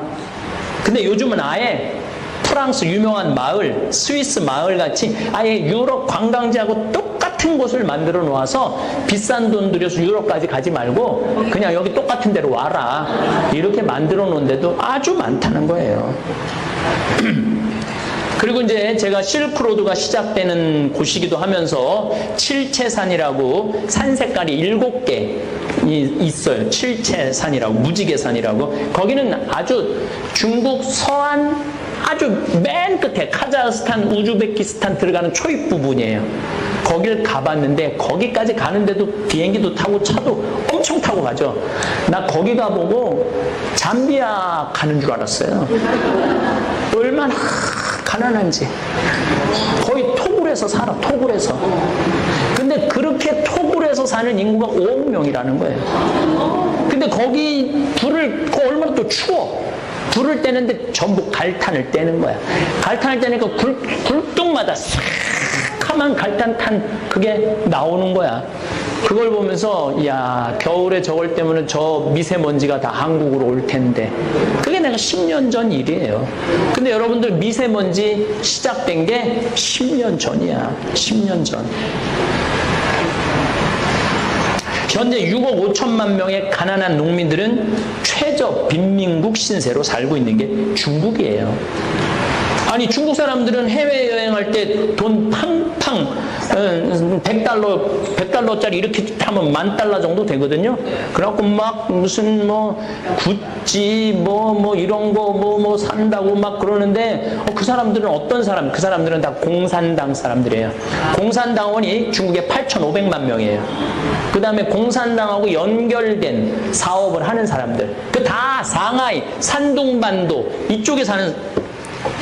자, 이제 중국을 좀 이해를 하면은 요렇게부터 사는 사람들은 다 잘 살아요.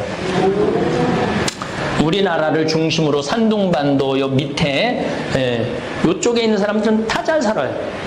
베이징이 아까 900쿨이라고 그랬죠? 요 라인에 있는 사람들은 다 잘 살아.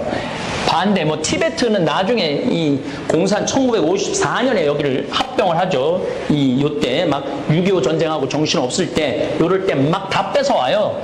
예. 그래갖고 중국이 엄청 커졌죠. 이 내륙 지방 사람들은 거지로 사는 거야. 거지로. 그리고 제가 여기 산둥반도 이쪽에 가서도 강의를 많이 했었는데 거기는요 유럽 같아요. 얼마나 건물을 잘 줘놓고 사는지. 그러니까 중국의 빈부 격차는 우리 한국 사람들이 생각하는 것보다 훨씬 크죠. 중국은 지금 국민소득이 8,600달러에 1인당 국민소득이 8,600달러. 우리는 31,000달러. 우리가 중국보다 훨씬 잘 살죠? 네, 중국 무서워할 게 뭐 있어? 무서워할 필요도 없죠. 문제는 인구가 15억 명이기 때문에 G2, Great 2라는 거예요. 위대한 나라 둘, 중국이 결코 무시할 수 없는 나라죠. 저는 이제 5년 전부터 중국 여행을 더 이상 가지 않기로 결심을 했어요. 왜냐하면 한 6, 7년 전에 우리 생태마을 직원들을 데리고 장가게 여행을 갔는데 중국 사람들이 좀 나아졌는 줄 알았더니 길에다 침 뱉고 소리 지르고, 특별히 우리 직원들 태운 관광버스가 거기까지 한번 5시간인가 갔었는데 반 이상을 중앙선을 넘어서 가는 거예요. 반 이상을. 내가 이런 생각이 들더라고요. 우리 귀한 직원들 중국에 데리고 와서 죽이겠구나. 그래서 내가 아니 내 돈 내고 내가 여행 가는데 내가 사람 대접 못 받는 그 나라를 내가 왜 가? 안 그래도 돌아다닐 나라가 많은데. 그래서 그 후로 우리 직원들 데리고 유럽 여행 갔다 오고, 호주 뉴질랜드 갔다 오고, 내년에는 올해는 미국 여행 갔다 오고, 후년에는 마추픽추 갔다 와요. 내가 남미도 갔다 와봤는데 굉장히 사람을 존중해요. 가난한 나라지만은. 중국처럼 사람을 무시하는 나라가 없어요. 이 중화 사상 때문에 그래요. 다른 사람들은 다 미개하고, 그러니까 소크라테스 말대로 자기 자신은 모르고 사는 거예요. 자기 자신은. 나는 공자의 나라라고 생각이 안 들어요. 사실 또 얘네들은 공자가 누군지도 몰라요. 실질적으로. 일단 하여튼 중국이 베이징 쪽에 공장이 많았는데 지금은 산둥반도로 공장을 다 옮겨요. 왜냐하면은 여기 막 스모그가 너무 일어나니까 안 되겠는 거야. 그래서 이쪽에 원자력 발전소, 무슨 공장, 화력 발전소 다 산둥반도, 홍콩 이쪽으로 다 옮기고 있어요. 그래갖고 11월 달만 되면은 그 미세먼지가 우리나라로 날라오는 거예요. 그러면은 70% 원인이 중국한테 있어요. 우리나라한테는 30%밖에 없고. 그러면은 이게 굴뚝에다 징집 장치라는 걸 해놔갖고 조금 좀 이렇게 한 20m, 30m 올라가면 없어지는 시설. 그거 20m, 30m 하얀 연기 나온 거는 징집 장치로 물을 다 떨어뜨려갖고 그래도 깨끗한 수증기가 나오는 거야. 20, 30m 하얀 연기 나오는 건 괜찮아요. 근데 막 새카만 연기가 나오면은 100m만 올라가면은 여러분들 인천공항에서 비행기 타면 산둥반도까지 가는데 걸리는 시간은 30분밖에 안 걸려요. 바로 코앞이야. 코앞에 우리 지금 공장을 놓고 살고 있는 거야. 그럼 중국이라는 나라가 윤리가 있어갖고 우리가 그럼 징집장치를 설치하겠습니다 라고 말할 일은 절대 없다는 거예요. 중국 사람들이 그럼 왜 길거리에서 젊은이가 할머니를 때리고 주위 사람들 막 두들겨 맞는데 불구경하듯 쳐다만 보는 인륜이라고는 도저히 알지도 못하고 실천하지도 않는 중국 궁금하지 않아요? 왜 저러는가? 한국에 관광 온 중국 관광객들 제가 여러 번 목욕탕에서 만났는데 정말 시끄러워요. 얼마나 시끄럽게 떠드는지 몰라요. 완전 자기네들 목욕탕 자기네들이 산 것 같이. 중화민국이 그런 거죠. 중화민국이. 자기가 그렇게 떠들어대면 주위 사람들 방해하고 모욕한다는 생각을 전혀 하지 않는 사람들입니다. 심지어 비행기 안에서 자기 무시당했다고 승무원한테 뜨거운 물 뿌리고, 도대체 중국 사람들이 왜 이렇게 무식할까? 심지어 비행기 안에서 난투구까지 벌이고 늦게 출발했다고 막 비상문구 막 문 열어 막 승질 난다고 자기네들. 그런 거 여러분들 뉴스에 거의 매일 나온다고 봐야 돼요. 지난번에는 뭐 스페인에 가갖고 막 쫓겨났다고 들어 넣어갖고 중국에서 막 물어내라고 보니까 제 날짜에 오지도 않고 그 소파에서 하룻밤 자게 해달라고 생떼를 쓴 거죠. 우리나라에서만 생떼를 쓰는 게 아니라 전 세계 돌아다니면서 생떼를 쓰는 거죠. 사실 우리도 20, 30년 전에 대한민국도 외국에 나가서 그랬어요.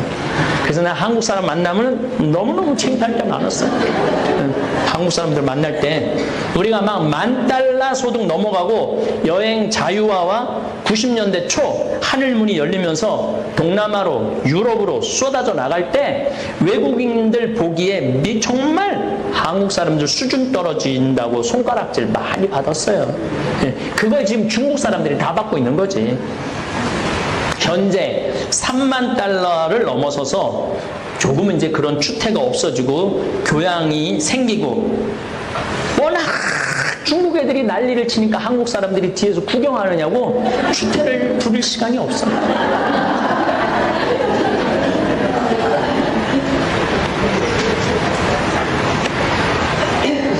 만약 한국 사람들 가운데 지금도 비행장에서 소리 지르고 쓰레기 길거리에, 외국 길거리에 버리고 뷔페집에서 먹지도 않는 음식 잔뜩 쌓아놓고 나온다면 아직도 중국이들 수준에 머물러 있는 거예요. 저는 뭐 크루즈 여행 여러 번 가봤는데 중국 사람들 그대로 쌓아놓고 가는 거 많이 봤어요. 먹지도 않을 건데 그저 그래갖고 저 노르웨이의 한 크루즈는 그 중국 사람들 때문에 내년에 문 닫는 데잖아요. 그 오는 거 막 말릴 수도 없고 그 음식 수지 타산이 안 맞고 그래갖고 문을 닫는데요. 어쨌든 저는 그러면은 왜 중국이 이런 일이 벌어지냐, 이 진짜 중국 이야기를 지금부터 하고 싶은 거예요. 진짜 요거 잘 들어야 돼. 이제 정신 바짝 차리고 1959년부터 1961년까지 중국은 대약진 운동이라는 걸 해요. 정확하게 1957년에 시작을 해요. 대약진 운동이 뭐냐면은 사람들이 하도 굶고 그러니까 쌀 수확량도 좀 늘리고 동네마다 용광로를 만들어서 동네마다 철제 기구도 좀 만들고 이런 거 하자고. 그래갖고 4가지 해충을 죽여야 된다고. 파리, 쥐, 모기, 새, 참새. 참새는 왜 죽이느냐 하면은 나달 다 뜯어 먹으니까 우리 양식 뜯어 먹는다고. 그래갖고 이 58년에 2억 마리를 죽여요, 참새를. 59년부터 61년에 중국에 무슨 일이 벌어지느냐면 3,500만 명이 굶어 죽어요. 인구의 3,500만 명이 굶어 죽어요. 그 정말로 지금 뭐 이 얘기를 다 못하지만 부모가 자식 많이 잡아먹었어 이때. 그리고 옆 동네에서 양식 구하러 온 사람, 옆 동네는 앞면 없는 사람들이잖아. 바로 잡아서 먹는 경우는 비일비재야. 3,500만 명이 죽었다 그러면은 어느 정도예요. 근데 왜 도대체 그런 일이 벌어지느냐? 아니 참새를 다 잡고 나니까 참새가 해충을 다 잡아먹었는데 해충들이 다음에 59년부터 난리가 난 거야. 이게 웬 떡이냐. 그래갖고 그냥 벼이삭, 벼가 싹 다 잡아먹은 거야. 식량이 없으니까 굶어 죽은 거죠. 이게 대약진은, 이게 막 인류 역사에 정말 충격적인 일이 중국에서 벌어진 거예요. 그리고 1966년부터 1976년까지 문화 대혁명이 일어나요. 아니, 러시아를 보니까 막 문인들이 막 발표를 하고 예술이 막 대단하단 말이야? 그래서 마오쩌둥이, 그럼 우리도 하자고. 그래갖고 1965년에 막 발표도 해봐라. 그러니까 난리가 난 거야. 공산주의 잘못됐고, 독재 잘못됐고, 이거 안 되겠다. 그래갖고 홍위병. 얘네들은 하여튼 빨간 거 엄청나게 좋아해요. 황건적, 홍건적, 이번에는 홍위병. 이 홍위병, 대학생들을 중심으로 해서 이 홍위병을 구성을 해갖고 교수들, 선생님들 데려다가 인민재판하고 다 죽인 거야. 이때 350만 명을 죽여요. 350만 명을. 그래서 66년부터 76년까지 학교도 배울 필요 없다는 문을 닫아요. 그래서 중국은 66학번부터 76학번 자체가 없어. 이때 교육을 전혀 받지 못한 이 세대들, 50대, 60대, 70세 세대들이 중국을 이끌고 가는 거예요. 그러면 이때 교육을 전혀 받지 못한 이 사람들이 자기 자녀한테 윤리교육을, 아예 윤리교육을 하지 말라고 그랬어. 그리고 더 놀라운 건 공자 사당을 무너뜨려요. 공자 사당을 음모를, 저수지를 만들어. 그 다음에 왕들 묘도 다 파버려. 뼈까지 다 추스려버려.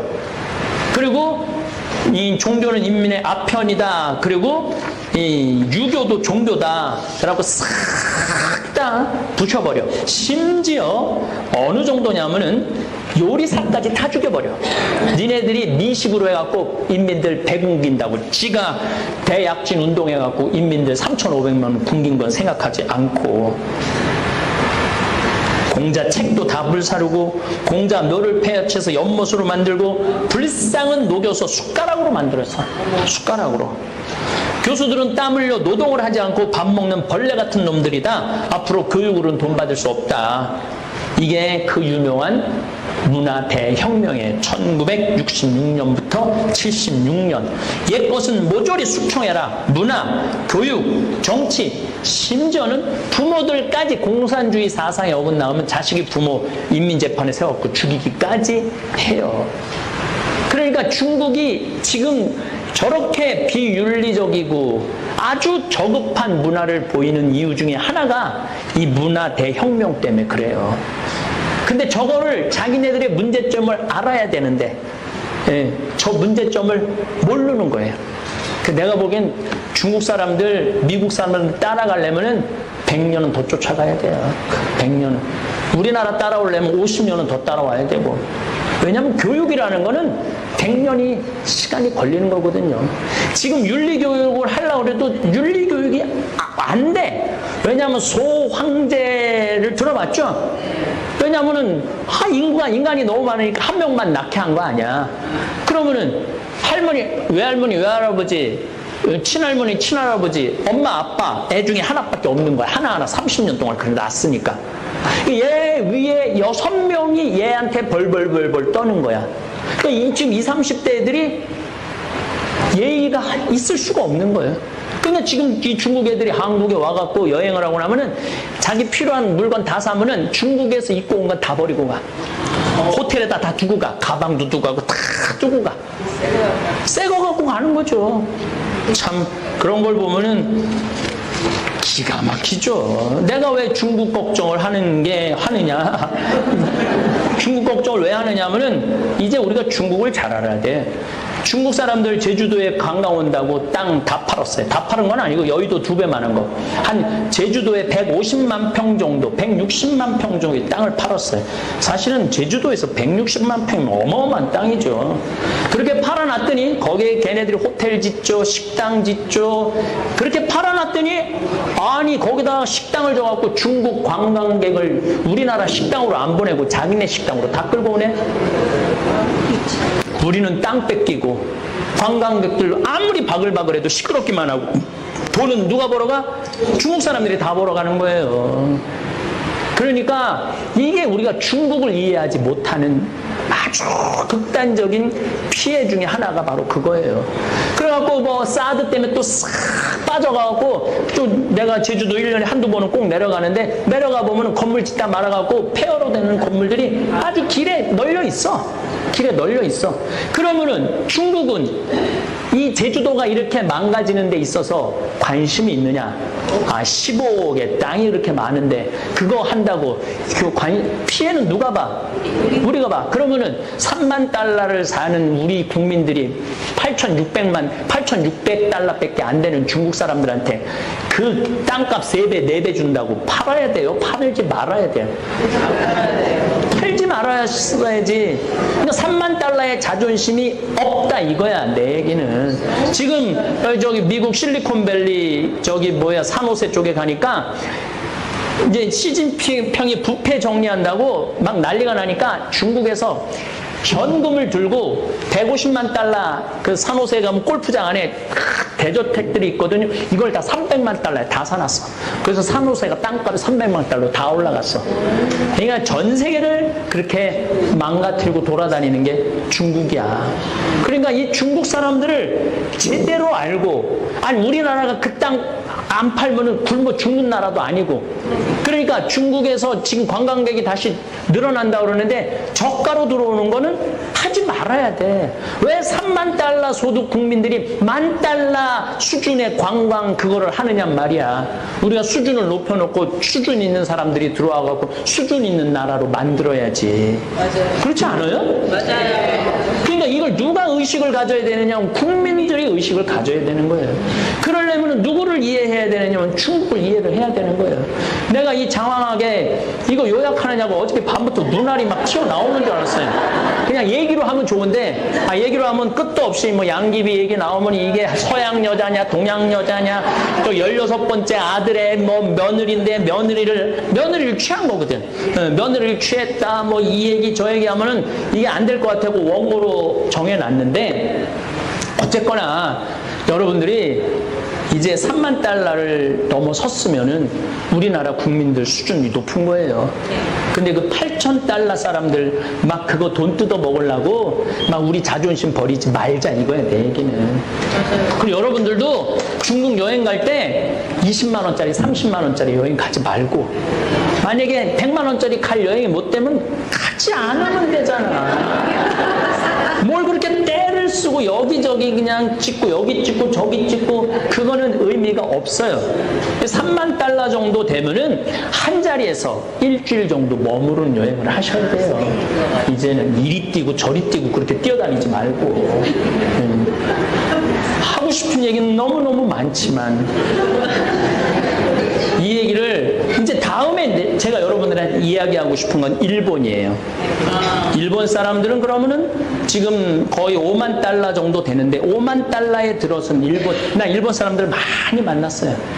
많이 만나고 이야기도 많이 하고, 일본 사람들 조금 배운 사람들 영어 수준 나하고 거의 똑같아. 그래갖고 얘기가 돼. 일본 사람들이 영어 참 못하거든요. 그래서 얘기가 된다는 거예요. 달래 영어 되는 게 아니라. 근데 일본은 개인은 너무너무 훌륭해요. 사실은 내가 만난 일본 사람들 다 정성스럽고 다정하고 겸손해요. 근데 그걸 합쳐놓으면 이상해지는 거예요. 또 제목은 트럼프의 끝없는 헛발질이라는 주제로 강의를 하도록 하겠습니다. 트럼프를 좋아하지만 내놓고 좀 트럼프를 지지하기 그랬던 많은 사람들이 있었는데, 이번에는 그 샤이 트럼프조차들도 이번에는 아마 고개를 절레절레 흔들면서 돌아서고 있는 것 같습니다.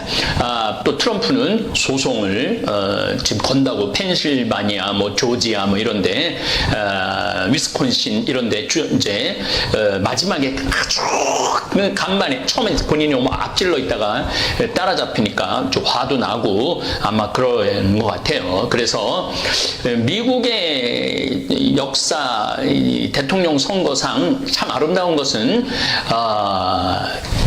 진 사람이 먼저 전화하는 겁니다.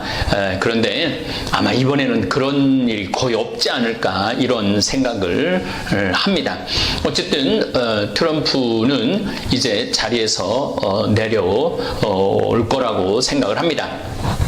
만약 트럼프가 내려오지 않고 백악관을 비워주지 않고 계속 소송을 걸어서 대법관들한테 그 대통령 당약에 대해서 맡긴다면은 미국은 제가 계속 말씀드렸어요. 굉장한 혼란을 겪을 겁니다. 자중질환. 바깥에서는 문제가 없는데 안에서 내부적으로 문제가 있죠. 정말 트럼프가 나라를 생각한 이 세계 제1의 패권 국가라고 말씀드렸죠. 군사적으로 220개 나라가 되는 전 세계 나라가 미국하고 싸워도 미국을 이길 수가 없습니다. 경제적으로도 마찬가지죠. 미국의 손이 뻗치지 않는 지역은 단 한 군데도 없다고 봐야 돼. 하다못해 북한도 지금 미국이 국경을 폐쇄했기 때문에 북한도 저렇게 고통을 겪는 거예요. 그러니까 전 세계의 군사력, 경제력을 절대적으로 쥐고 있는 나라가 미국입니다. 그래서 미국이 전 세계에 평화를 이룰 수 있는 나라이기도 하고 전 세계를 먹여 살릴 수도 있는 나라입니다. 대통령이 국민들이 자기네들이 제1국가라는 인식을 가진다면은 좀 크게 생각을 해야 되는데 이 트럼프는 미국 우선주의. 그래서 아주 큰 국가인데 아주 쪼잔한 국가로 만들었어요. 지금 11월 3일, 4일 여러분들 뭐 좀 투표 때문에 미국 투표 때문에 정신이 없지만은 저는 너무너무 지금 이제 5천만 명이 이제 넘어가고 있어요.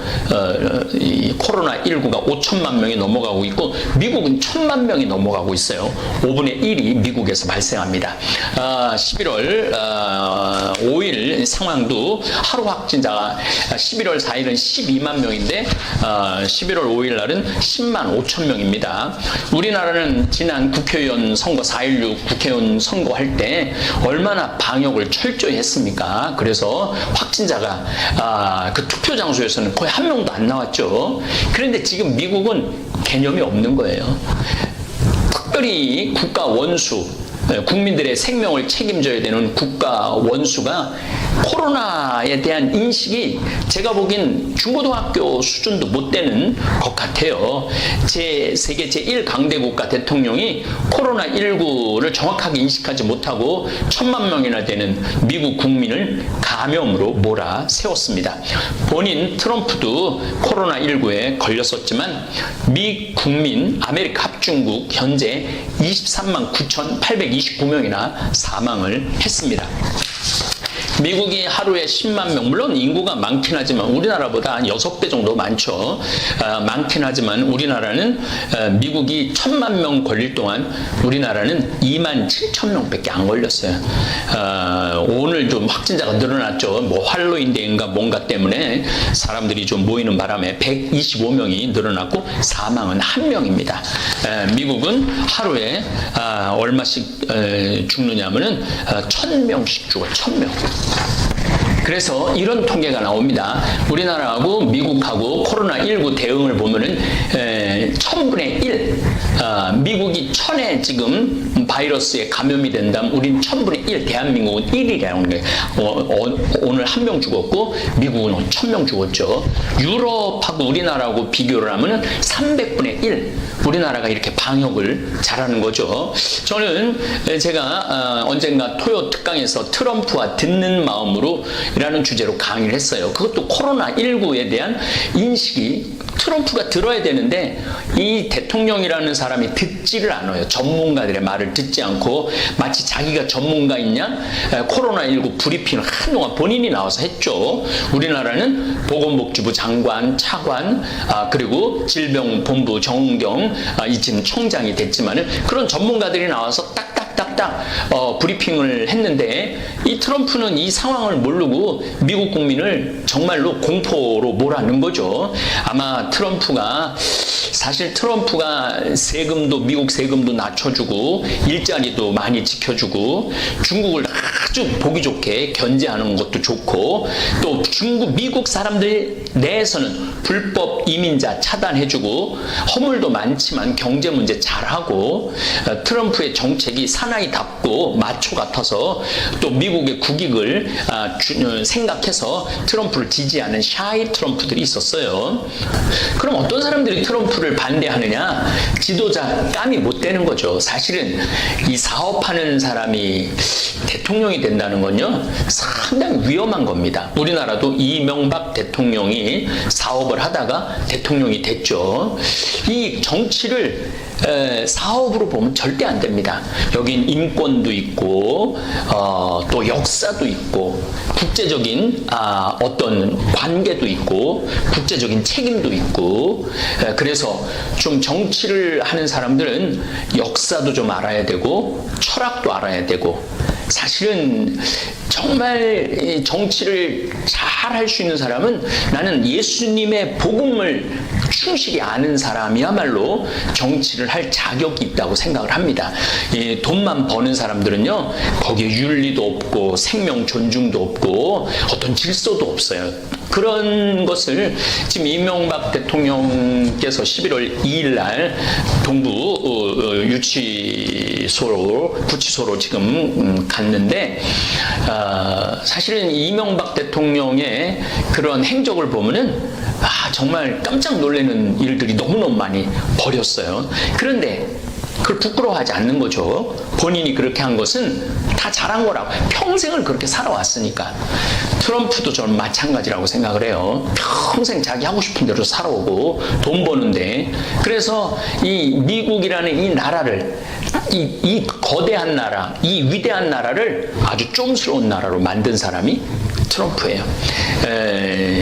지도자 감이 못 되고 대통령 감이 못 되죠. 지난 250년 1776년 독립 78년 독립하고 난 다음에 250년이 걸렸는데 250년간 쌓아온 미국의 명성을 단 4년 만에 다 까먹었어요. 트럼프가 다시 이거 일으켜 세우려고 그러면은 제가 보기엔 한참 시간이 걸릴 겁니다. 트럼프 주변에 이상한 사람들이 굉장히 많이 또 전문가들이 아닌 사람들이 많았죠. 또 트럼프 반대하는 사람들 코로나 대응 못하는 거, 이민자 정책. 원래 이민자의 나라인데 이민자를 안 받아들이니까 이거는 그 나라의 미국이라는 나라의 형성 과정에 대한 이해가 없는 사람일 가능성이 좀 많다고 생각이 들어요. 제가 이제 요거 강의 끝에 또 조금 더 미국의 형성 과정에 대해서 설명을 드리겠지만 미국은 유럽 사람들이 미국 원주민들, 아메리카 원주민들 다 죽이고 뺏은 나라예요. 그래갖고 그 기가 막힌 자원, 그 좋은 토양, 그 어마어마한 그 부를 누리고 살고 있는 게 지금의 미국입니다. 그런데 이민자들을 이제 더 이상 받아들이지 않는다. 그러니까 근본적인 질문을 미국인들이 많이 했던 거죠.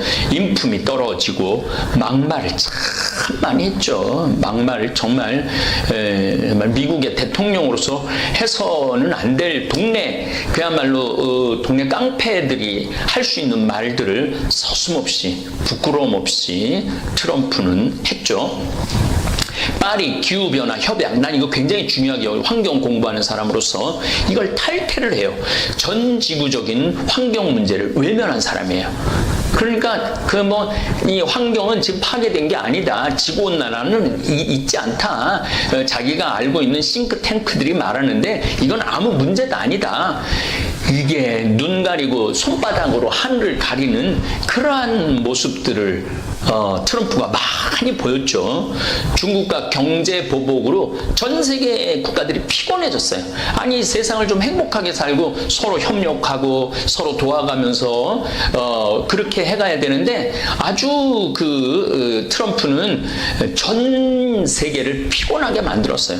우리 주한미군 군사비 한 11억 달러 정도 하는데 50억 달러 내놓을, 이게 깡패가 할 수 있는 일이죠. 지금도 11억 달러도 어마어마하게 지금 주한미군들은 부를 누리면서 한국에서 저도 이 주한미군 부대를, 평택 부대를 한번 들어가 봤는데 그 안에 들어가 보면요, 미국 뭐 기가 막히게 시설을 잘 해놓고 잘 지내고 있어요.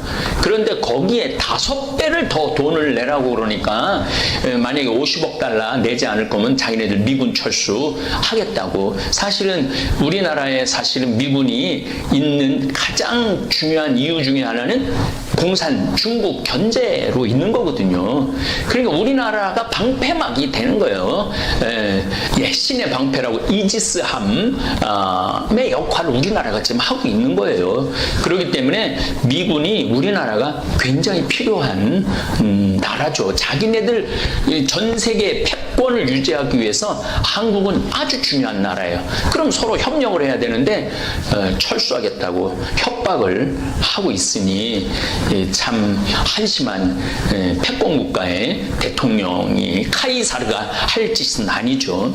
미국 우선주의 국가안보 전략, 그 다음에 환태평양 경제 동반자 TPP, 미국 노동자들을 위해 좋은 일이라면서 탈퇴를 했어요. 그 다음에 북미 자유무역 나프타 재협상, 한미 자유무역협정은 끔찍한 협정이라며 폐기까지 압박을 트럼프가 했죠. 반이민 행정명령, 이슬람 8개 국가와 북한을 잠재적 테러 국가로 해서 이민과 입국 자체를 못하게 명령을 내렸죠. 그리고 제일 제가 가슴 아픈 것 중에 하나는 멕시코 국경 봉쇄 장막 설치한 거예요. 36억 달러를 거쳐서 2020년 말까지 800km를 담을 쌓는 거예요. 36억 달러. 사실은 제가 미국에 가보면은요, 미국 경제가, 미국 사회가 돌아가는 이유 중에 하나는 바로 멕시칸들이 와서 일하기 때문이에요. 대부분이 식당에서 음식을 하고 설거지를 하고 공장에서 일을 하고 쓰레기 처리를 하는 사람들은 백인들이 하지 않아요. 전부 멕시칸, 스페니시들이 다 하는 거예요. 그러니까 미국 경제는 스페니시, 맨 밑에 스페니시들이 있고, 그 다음에 또 유럽 이민자들이 있고, 그 다음에 이제 뭐 한국 굉장히 높은 층에 있죠. 높은 층에 있고, 그 다음에 백인들이 그걸 누리고 사는 거예요. 그런데 그 멕시코 사람들을 못 들어오게 한다고 장막을 36억 달러를 해갖고, 그러니까 이 트럼프가 이게 사실 진짜 통 큰 정치는 못 되는 거죠. 또 이란 핵합의 준수 불인증. 그래갖고 이란을 좀 끌어내야 되는데, 이란이 한 7천만, 8천만 명 정도 되는데, 사실 굉장히 이란도 경제적인 고통 때문에 많이 좀 이걸 오픈하려고, 우리나라 물건도 굉장히 많이 이란에 들어가죠.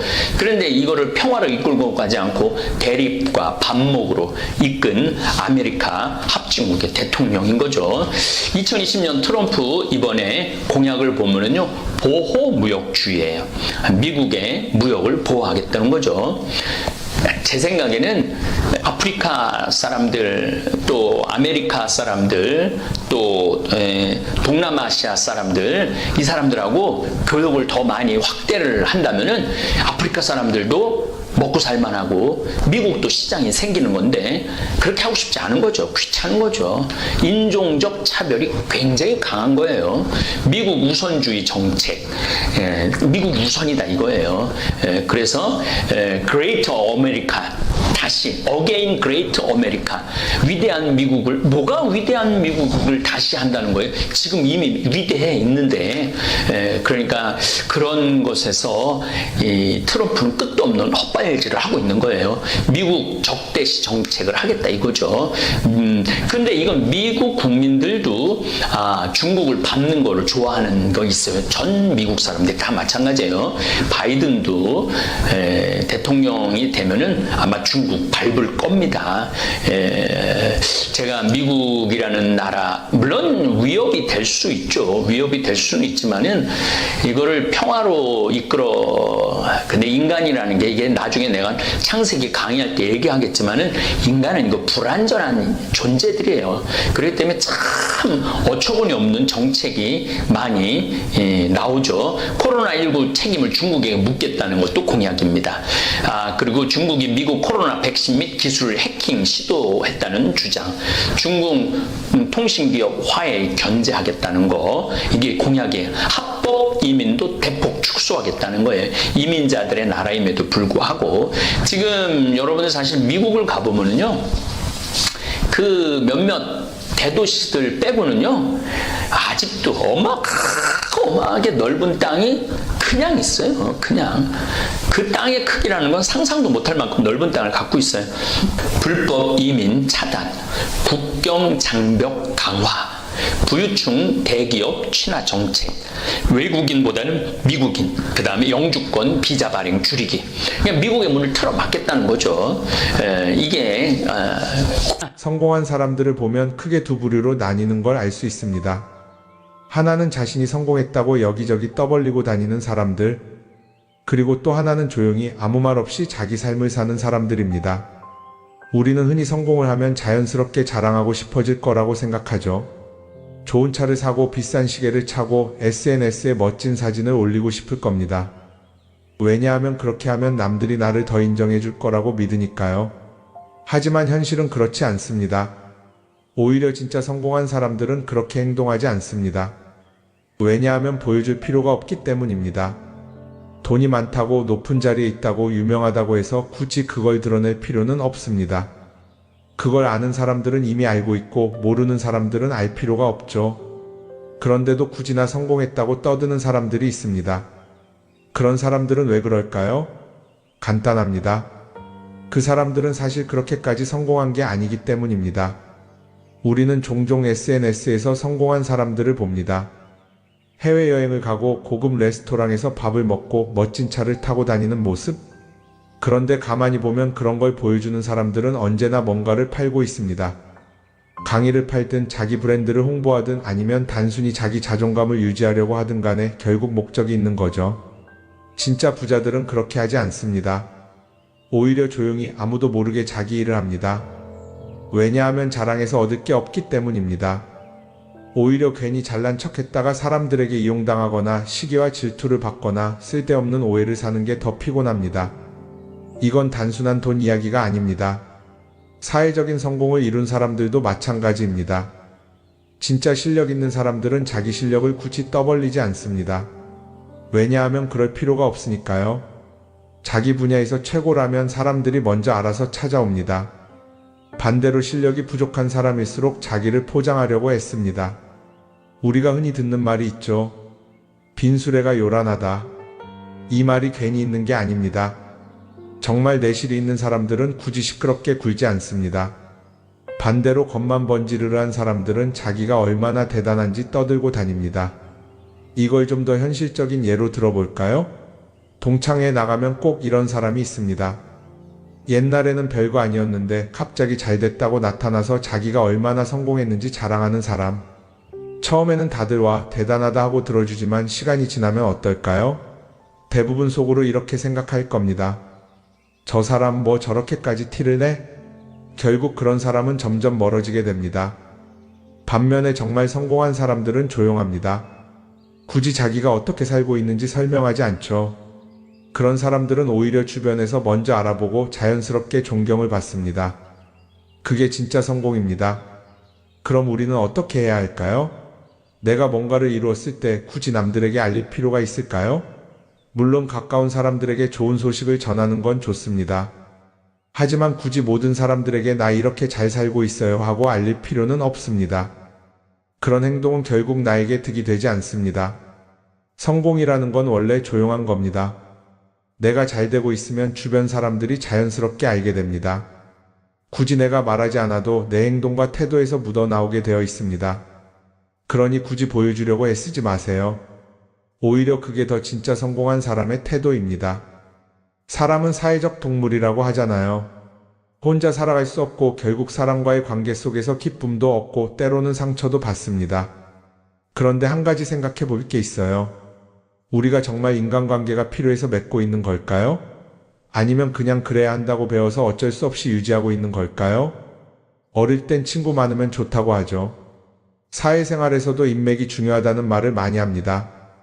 그런데 정작 주변을 보면요, 인간관계가 넓은 사람일수록 스트레스를 더 많이 받아요. 전화벨이 울릴 때마다 이번엔 또 무슨 부탁일까 싶고, 단체 채팅방에서 메시지가 올 때마다 이걸 또 어떻게 대답해야 하나 고민하죠. 관계가 많아질수록 책임과 피로도 함께 늘어나는 겁니다. 어떤 사람들은 인간관계를 줄이면 외롭지 않겠냐고 해요. 그런데 가만히 생각해보면 진짜 외로움을 느끼는 순간이 언제인지 아세요? 오히려 불필요한 인간관계 속에 있을 때입니다.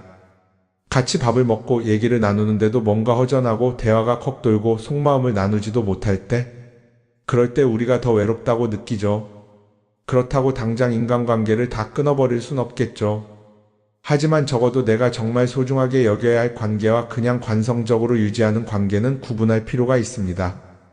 예를 들어 매번 나한테 부탁만 하고 정작 내가 어려울 땐 연락 한 번 없는 사람. 내가 실수하면 뒷담화를 하면서 내 앞에서는 웃는 사람. 이런 관계를 굳이 계속 이어갈 이유가 있을까요? 가끔은 이런 경험도 있을 거예요. 우연히 어떤 사람과 친해졌는데 만난 지 얼마 되지도 않았는데 너무 많은 걸 털어놓는 사람들 있죠. 자기 속사정부터 가족 문제, 직장 고민까지 쏟아내는 사람들. 이런 경우 두 가지의 가능성이 큽니다.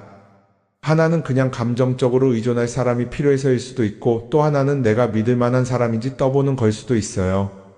어떤 경우든 이런 관계는 오래가기 어렵습니다. 사실 친밀함이라는 건 시간이 필요한 법이에요. 적당한 거리를 두고 천천히 서로를 알아가야 하는데, 초반부터 급격하게 가까워진 관계는 쉽게 무너지는 경우가 많습니다. 처음엔 친하다고 생각했는데 어느 순간 사소한 일로 틀어지고 결국 남보다 못한 사이가 되는 거죠. 그러면 인간관계를 어떻게 해야 할까요? 답은 간단합니다. 억지로 맺지 말고 굳이 유지하려고도 하지 않는 거예요. 내가 편한 관계라면 자연스럽게 이어질 것이고, 그렇지 않다면 서서히 멀어질 겁니다. 그리고 그걸 억지로 붙잡지 않아도 괜찮습니다. 관계를 유지하는 데 에너지를 쓰기보다는 정말 소중한 관계에 집중하는 게 더 낫지 않을까요? 어떤 사람은 내가 인간관계를 줄이면 나중에 나 혼자 남는 거 아니냐 걱정하기도 해요. 그런데 생각해보면요, 진짜 나를 위하는 사람은 많지 않아요. 인간관계를 줄인다고 해서 완전히 혼자가 되는 게 아닙니다. 오히려 불필요한 관계를 정리하고 나면 남아있는 관계들이 더 단단해지고 가치 있게 느껴질 겁니다. 예전엔 인맥이 자산이라는 말을 많이 했어요. 그런데 요즘은 꼭 그렇지도 않죠. 오히려 불필요한 인간관계가 많으면 그게 짐이 될 수도 있어요. 적당한 거리, 적당한 선. 이걸 잘 지키는 게 결국엔 가장 편한 인간관계를 유지하는 방법 아닐까요? 한번 곰곰이 생각해 보세요. 지금 내 주변에 있는 사람들 중에서 내가 정말 편하게 만날 수 있는 사람이 몇 명이나 되는지, 내가 억지로 맞춰주고 있는 관계는 없는지. 관계를 줄이면요, 외로워지는 게 아니라 오히려 더 자유로워집니다. 그리고 자유로워진 만큼 내 인생에서 정말 중요한 것에 집중할 수 있게 됩니다. 인간관계 너무 많은 걸 신경 쓰다 보면 정작 중요한 걸 놓칠 수 있어요. 그러니까 이제는 한 번쯤 정리해보는 것도 나쁘지 않을 겁니다. 사람들이 돈을 많이 벌고 싶어 하는 이유가 뭘까요? 단순히 돈이 많으면 좋으니까? 물론 그것도 있겠지만 사실 돈을 원하는 진짜 이유는 더 나은 삶을 살기 위해서겠죠. 그런데 문제는 돈을 많이 번다고 해서 반드시 삶이 나아지는 건 아니라는 겁니다. 오히려 더 많이 벌수록 더 많이 쓰게 되는 경우가 많아요. 가끔 이런 생각해 본 적 없으세요? 예전에는 돈이 지금보다 훨씬 적었는데 이상하게 그때가 더 여유로웠던 것 같다. 왜 그럴까요? 사실 우리가 원하는 건 돈 그 자체가 아니라 돈을 통해 얻을 수 있는 자유인데, 돈을 벌면 벌수록 그 자유를 잃어버리는 경우가 많아요. 더 좋은 차, 더 좋은 집, 더 좋은 옷을 사면서 점점 더 많은 돈이 필요해지고 결국엔 돈을 벌기 위해 또다시 일해야 하는 악순환에 빠지게 되는 거죠. 한번 생각해 봅시다. 우리가 정말 필요해서 뭔가를 사는 경우가 얼마나 될까요? 필요해서라기보다는 남들이 가지고 있으니까, 없어 보이기 싫으니까, 혹은 그냥 기분 전환을 위해서 소비하는 경우가 훨씬 많아요. 그리고 그런 소비를 할 때마다 스스로 이렇게 합리화를 하죠. 이 정도는 나를 위한 투자야. 그런데 가만히 보면 그 소비가 진짜 나를 위한 소비인지 아니면 그냥 사회가 만든 기준에 끌려가고 있는 건지 헷갈릴 때가 많습니다. 예를 들어 예전에는 스마트폰 하나면 충분했는데 이제는 스마트워치도 있어야 하고 무선 이어폰도 필요하고 태블릿도 있어야 할 것 같고 하나를 사면 또 다른 무언가가 필요해지는 시기예요. 사실 이건 우리가 그렇게 만들어진 겁니다. 광고도 그렇고 SNS도 그렇고 자꾸 우리에게 이렇게 말하죠. 이걸 사야 더 행복해질 수 있어요. 그런데 정작 그걸 사고 나면 어때요? 처음 며칠은 좋죠. 그런데 시간이 지나면 또 다른 걸 사고 싶어져요. 왜냐하면 물건이 우리를 오래 행복하게 만들어주지는 않거든요. 특히 요즘은 SNS가 이런 소비 심리를 더 부추기는 것 같아요. 예전에는 친구들끼리 만나서 나 새로 샀어 하고 자랑하는 게 전부였는데 이제는 SNS에 올리면서 전 세계 사람들에게 보여주잖아요. 그러다 보니까 남들도 다 뭔가를 사서 올리고 나도 따라해야 할 것 같은 기분이 드는 거예요. 그런데 중요한 건 그 사람들도 사실은 나와 똑같은 기분이라는 겁니다. 내가 남을 부러워하는 만큼 나도 누군가에게 부러움을 사려고 애쓰고 있는 거죠. 결국 끝없는 비교와 소비 속에서 진짜 중요한 걸 놓치게 되는 겁니다. 한번 이렇게 생각해보면 어떨까요? 만약 내가 지금부터 딱 1년 동안 불필요한 소비를 하지 않는다면 내 삶이 어떻게 변할까? 아마 처음에는 답답할 수도 있어요. 사고 싶었던 걸 참아야 하니까. 그런데 그걸 몇 번 참고 나면 어느 순간 깨닫게 될 겁니다. 내가 굳이 이걸 안 사도 괜찮네? 그렇게 불필요한 소비가 줄어들면 자연스럽게 돈이 쌓이겠죠. 그런데 돈이 쌓이는 것보다 더 중요한 게 있어요. 바로 마음의 여유가 생긴다는 겁니다. 돈을 쓰지 않는다고 해서 불행해지는 게 아니라 오히려 소비로부터 자유로워지면서 진짜 행복을 찾을 수 있어요. 물론 이걸 실천하는 게 쉽지는 않겠죠. 우리 주변에는 소비를 부추기는 것들이 너무 많으니까요. 하지만 적어도 이런 건 해볼 수 있습니다. 뭔가를 사고 싶을 때 한 번만 스스로에게 물어보는 거예요. 이게 정말 나한테 필요한 걸까? 아니면 그냥 순간적인 욕심일까? 만약 그 질문을 던졌을 때 5초 안에 당연히 필요하지 라는 답이 나오지 않는다면 사실 그건 없어도 되는 물건일 가능성이 큽니다. 정말 필요한 건 고민할 필요도 없이 바로 떠오르거든요. 그러니까 이제는 한 번쯤 생각해 봐야 할 것 같아요. 나는 지금 내가 원하는 삶을 살고 있는 걸까? 아니면 남들이 만든 기준에 맞추기 위해 내 시간을 팔고 있는 걸까? 소비를 줄인다는 건 단순히 돈을 아끼는 게 아닙니다. 그건 결국 내 삶의 선택권을 되찾는 일이거든요. 돈을 많이 버는 것도 중요하지만 더 중요한 건 그 돈을 어떻게 쓰느냐입니다. 그리고 때로는 아무것도 사지 않는 게 최고의 선택일 수도 있어요. 우리는 요즘 SNS 없이 사는 게 거의 불가능한 시대에 살고 있죠. 아침에 눈 뜨자마자 휴대폰을 확인하고 출근길에도 SNS를 보고 잠들기 전까지도 계속 들여다봅니다. 그러면서 남들이 어떻게 사는지 보고 나도 모르게 비교하게 되고 때로는 초조해지기도 하죠. SNS에 올라오는 사진들 한번 보세요. 맛집에서 멋진 음식을 먹고 해외여행을 다니고 좋은 옷을 입고 성공한 삶을 사는 사람들. 그런데 가만히 보면 이 사람들이 정말 행복해서 저런 사진을 올리는 걸까요? 아니면 그냥 행복해 보이고 싶은 걸까요? 실제로 SNS에 가장 많이 올라오는 사진이 뭔지 아세요? 남들이 부러워할 만한 순간들입니다. 집에서 편하게 쉬고 있는 모습이나 출근길에 지친 얼굴, 어제 먹다 남은 배달 음식 사진 같은 건 잘 안 올리죠. 대신 멋진 레스토랑, 명품 가방, 고급 호텔 같은 것들이 올라옵니다. 왜 그럴까요? 결국 SNS는 보여주기 위한 공간이기 때문입니다. 여기서 중요한 게 있어요. 우리가 SNS에서 보는 건 그 사람의 삶 전체가 아니라 편집된 일부 장면이라는 겁니다. SNS는 마치 한 편의 다큐멘터리나 영화처럼 잘 꾸며진 장면들만 보여줍니다. 그런데도 우리는 그걸 보면서 아, 저 사람은 나보다 더 행복하구나 하고 착각하죠. 예를 들어 SNS에서 한 친구가 해외여행을 가서 아름다운 풍경을 찍어 올렸다고 해볼게요. 우리는 그걸 보면서 부럽다, 나도 저렇게 살고 싶다라고 생각하겠죠. 그런데 정작 그 친구는 사진을 찍고 나서도 일 때문에 스트레스를 받고 있을 수도 있고 여행 비용을 감당하느라 카드가 걱정을 하고 있을 수도 있습니다. 그 부분은 우리는 알 수가 없죠. 그런데 문제는 이렇게 남들과 비교하는 습관이 쌓이면 결국 내 삶이 초라하게 느껴진다는 겁니다. 원래는 그냥 조용히 살아도 괜찮았는데 SNS를 보고 나면 나만 뒤처지는 것 같고 뭔가를 더 해야 할 것 같고 괜히 불안해지죠. SNS는 기본적으로 사람들의 비교 심리를 자극합니다. 남들이 가진 걸 나도 갖고 싶게 만들고 남들이 하는 걸 나도 해야 할 것 같은 기분이 들게 만들죠. 그러다 보니 필요하지도 않은 걸 사게 되고 무리해서라도 화려한 곳에 가게 되고 남들에게 보여주기 위해 사는 삶을 살게 됩니다. 그럼 어떻게 해야 할까요? 사실 정답은 간단합니다. SNS에서 보이는 것들을 곧이곧대로 믿지 않는 것입니다. 그리고 더 중요한 건 남과 비교하는 걸 멈추는 것이에요. 어떤 사람이 비싼 차를 타고 다닌다고 해서 그 사람이 꼭 행복한 건 아닙니다. 좋은 차를 타고 다니지만 밤마다 사업 걱정에 잠 못 이루는 사람도 많아요. 반대로 대중교통을 이용하지만 마음 편하게 사는 사람도 있죠. 결국 행복은 보이는 것이 아니라 느끼는 것입니다. SNS를 덜 보면 덜 불행해진다는 연구 결과도 있어요. 하루 종일 남의 삶을 보면서 비교하는 시간을 줄이면 내 삶에 집중할 수 있는 시간이 많아지는 겁니다. SNS를 완전히 끊을 필요는 없지만 최소한 그 안에 있는 것들이 전부 진짜라고 생각하지 않는 태도는 필요합니다. 우리는 누구나 자신만의 속도로 살아가고 있어요.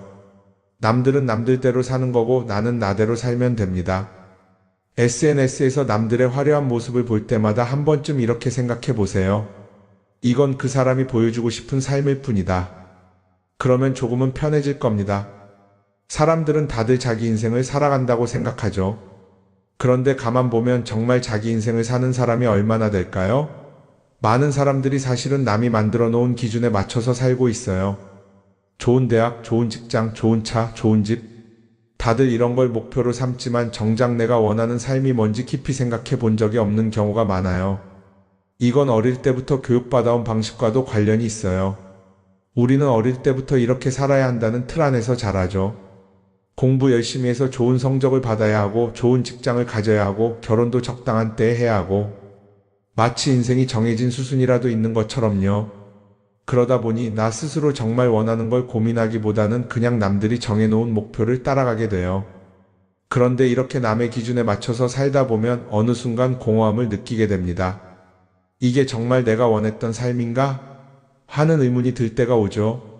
어릴 땐 성적이 목표였고 사회에 나와서는 연봉이 목표였고 결혼하고 나서는 아이 교육이 목표였는데 그 목표를 이루고 나면 허무한 거예요.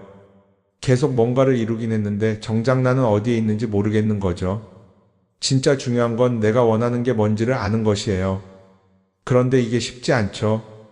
오랫동안 남의 기준대로 살아왔기 때문에 막상 내가 정말 원하는 게 뭐지? 하고 물어보면 선뜻 대답하기 어려운 경우가 많아요. 하지만 이 질문을 하지 않으면 우리는 평생 남이 정한 기준 속에서 살게 됩니다. 그럼 어떻게 해야 할까요? 첫 번째로 필요한 건 내가 왜 이런 생각을 하게 됐는지 스스로 점검하는 거예요. 예를 들어 내가 비싼 차를 사고 싶다고 생각한다면 그게 정말 내 필요 때문인지 아니면 남들에게 잘 보이기 위해서인지 한번 따져봐야 해요. 만약 남들이 나를 어떻게 볼까 하는 게 더 중요하다면 그건 내 기준이 아니라 사회가 만들어 놓은 기준일 가능성이 큽니다. 두 번째는 다른 사람의 의견에 휘둘리지 않는 연습을 하는 거예요. 우리는 살아가면서 끊임없이 남들의 평가를 받죠. 그 나이에 그런 걸 시작한다고? 지금 그게 가능하겠어? 이런 말들이 우리를 흔들어 놓습니다. 그런데 그런 말에 신경 쓰다 보면 결국 아무것도 하지 못하게 돼요. 중요한 건 남들이 뭐라고 하든 내가 결정하는 거예요. 물론 남의 조언을 들을 수도 있고 참고할 수도 있죠. 하지만 최종 결정은 항상 내 몫이어야 합니다. 내가 결정하고 내가 책임지는 거. 그렇게 해야 내 삶을 온전히 내 것으로 만들 수 있어요. 세 번째는 내가 한 선택에 책임지는 자세를 가지는 거예요. 많은 사람들이 무언가를 선택하고 나서도 후회하죠. 괜히 이걸 했나? 이 선택이 잘못된 건 아닐까? 그런데 한 가지 확실한 건 후회한다고 해서 과거가 바뀌지는 않는다는 거예요. 내가 한 선택이라면 그 선택이 틀렸다고 해도 받아들이고 그 안에서 최선을 다하는 게 더 중요해요. 이렇게 말하면 그럼 실수하면 어떡하죠? 라고 걱정하는 분들도 있을 거예요. 하지만 생각해보면 우리가 실수를 두려워하는 이유도 결국 남의 시선 때문이에요. 내가 실패하면 남들이 날 어떻게 볼까? 이런 걱정이 더 크죠. 그런데 남들은 생각보다 우리한테 관심이 없어요. 우리가 성공하든 실패하든 남들은 자기 삶을 사느라 바빠요. 그러니까 내 인생의 주인은 결국 나 자신이라는 걸 명확히 할 필요가 있어요. 내 선택을 하고 그 선택에 책임지면서 남이 아니라 나에게 맞는 길을 찾는 것. 그게 진짜로 내 삶을 살아가는 방법이 아닐까요? 어쩌면 우리는 너무 오랫동안 이렇게 살아야 한다는 틀 속에 갇혀 있었는지도 모릅니다. 하지만 이제는 한 번쯤 생각해 봐야 합니다. 나는 진짜 내 삶을 살고 있는가? 그리고 만약 아니라면 지금부터라도 조금씩 바꿔보면 어떨까요?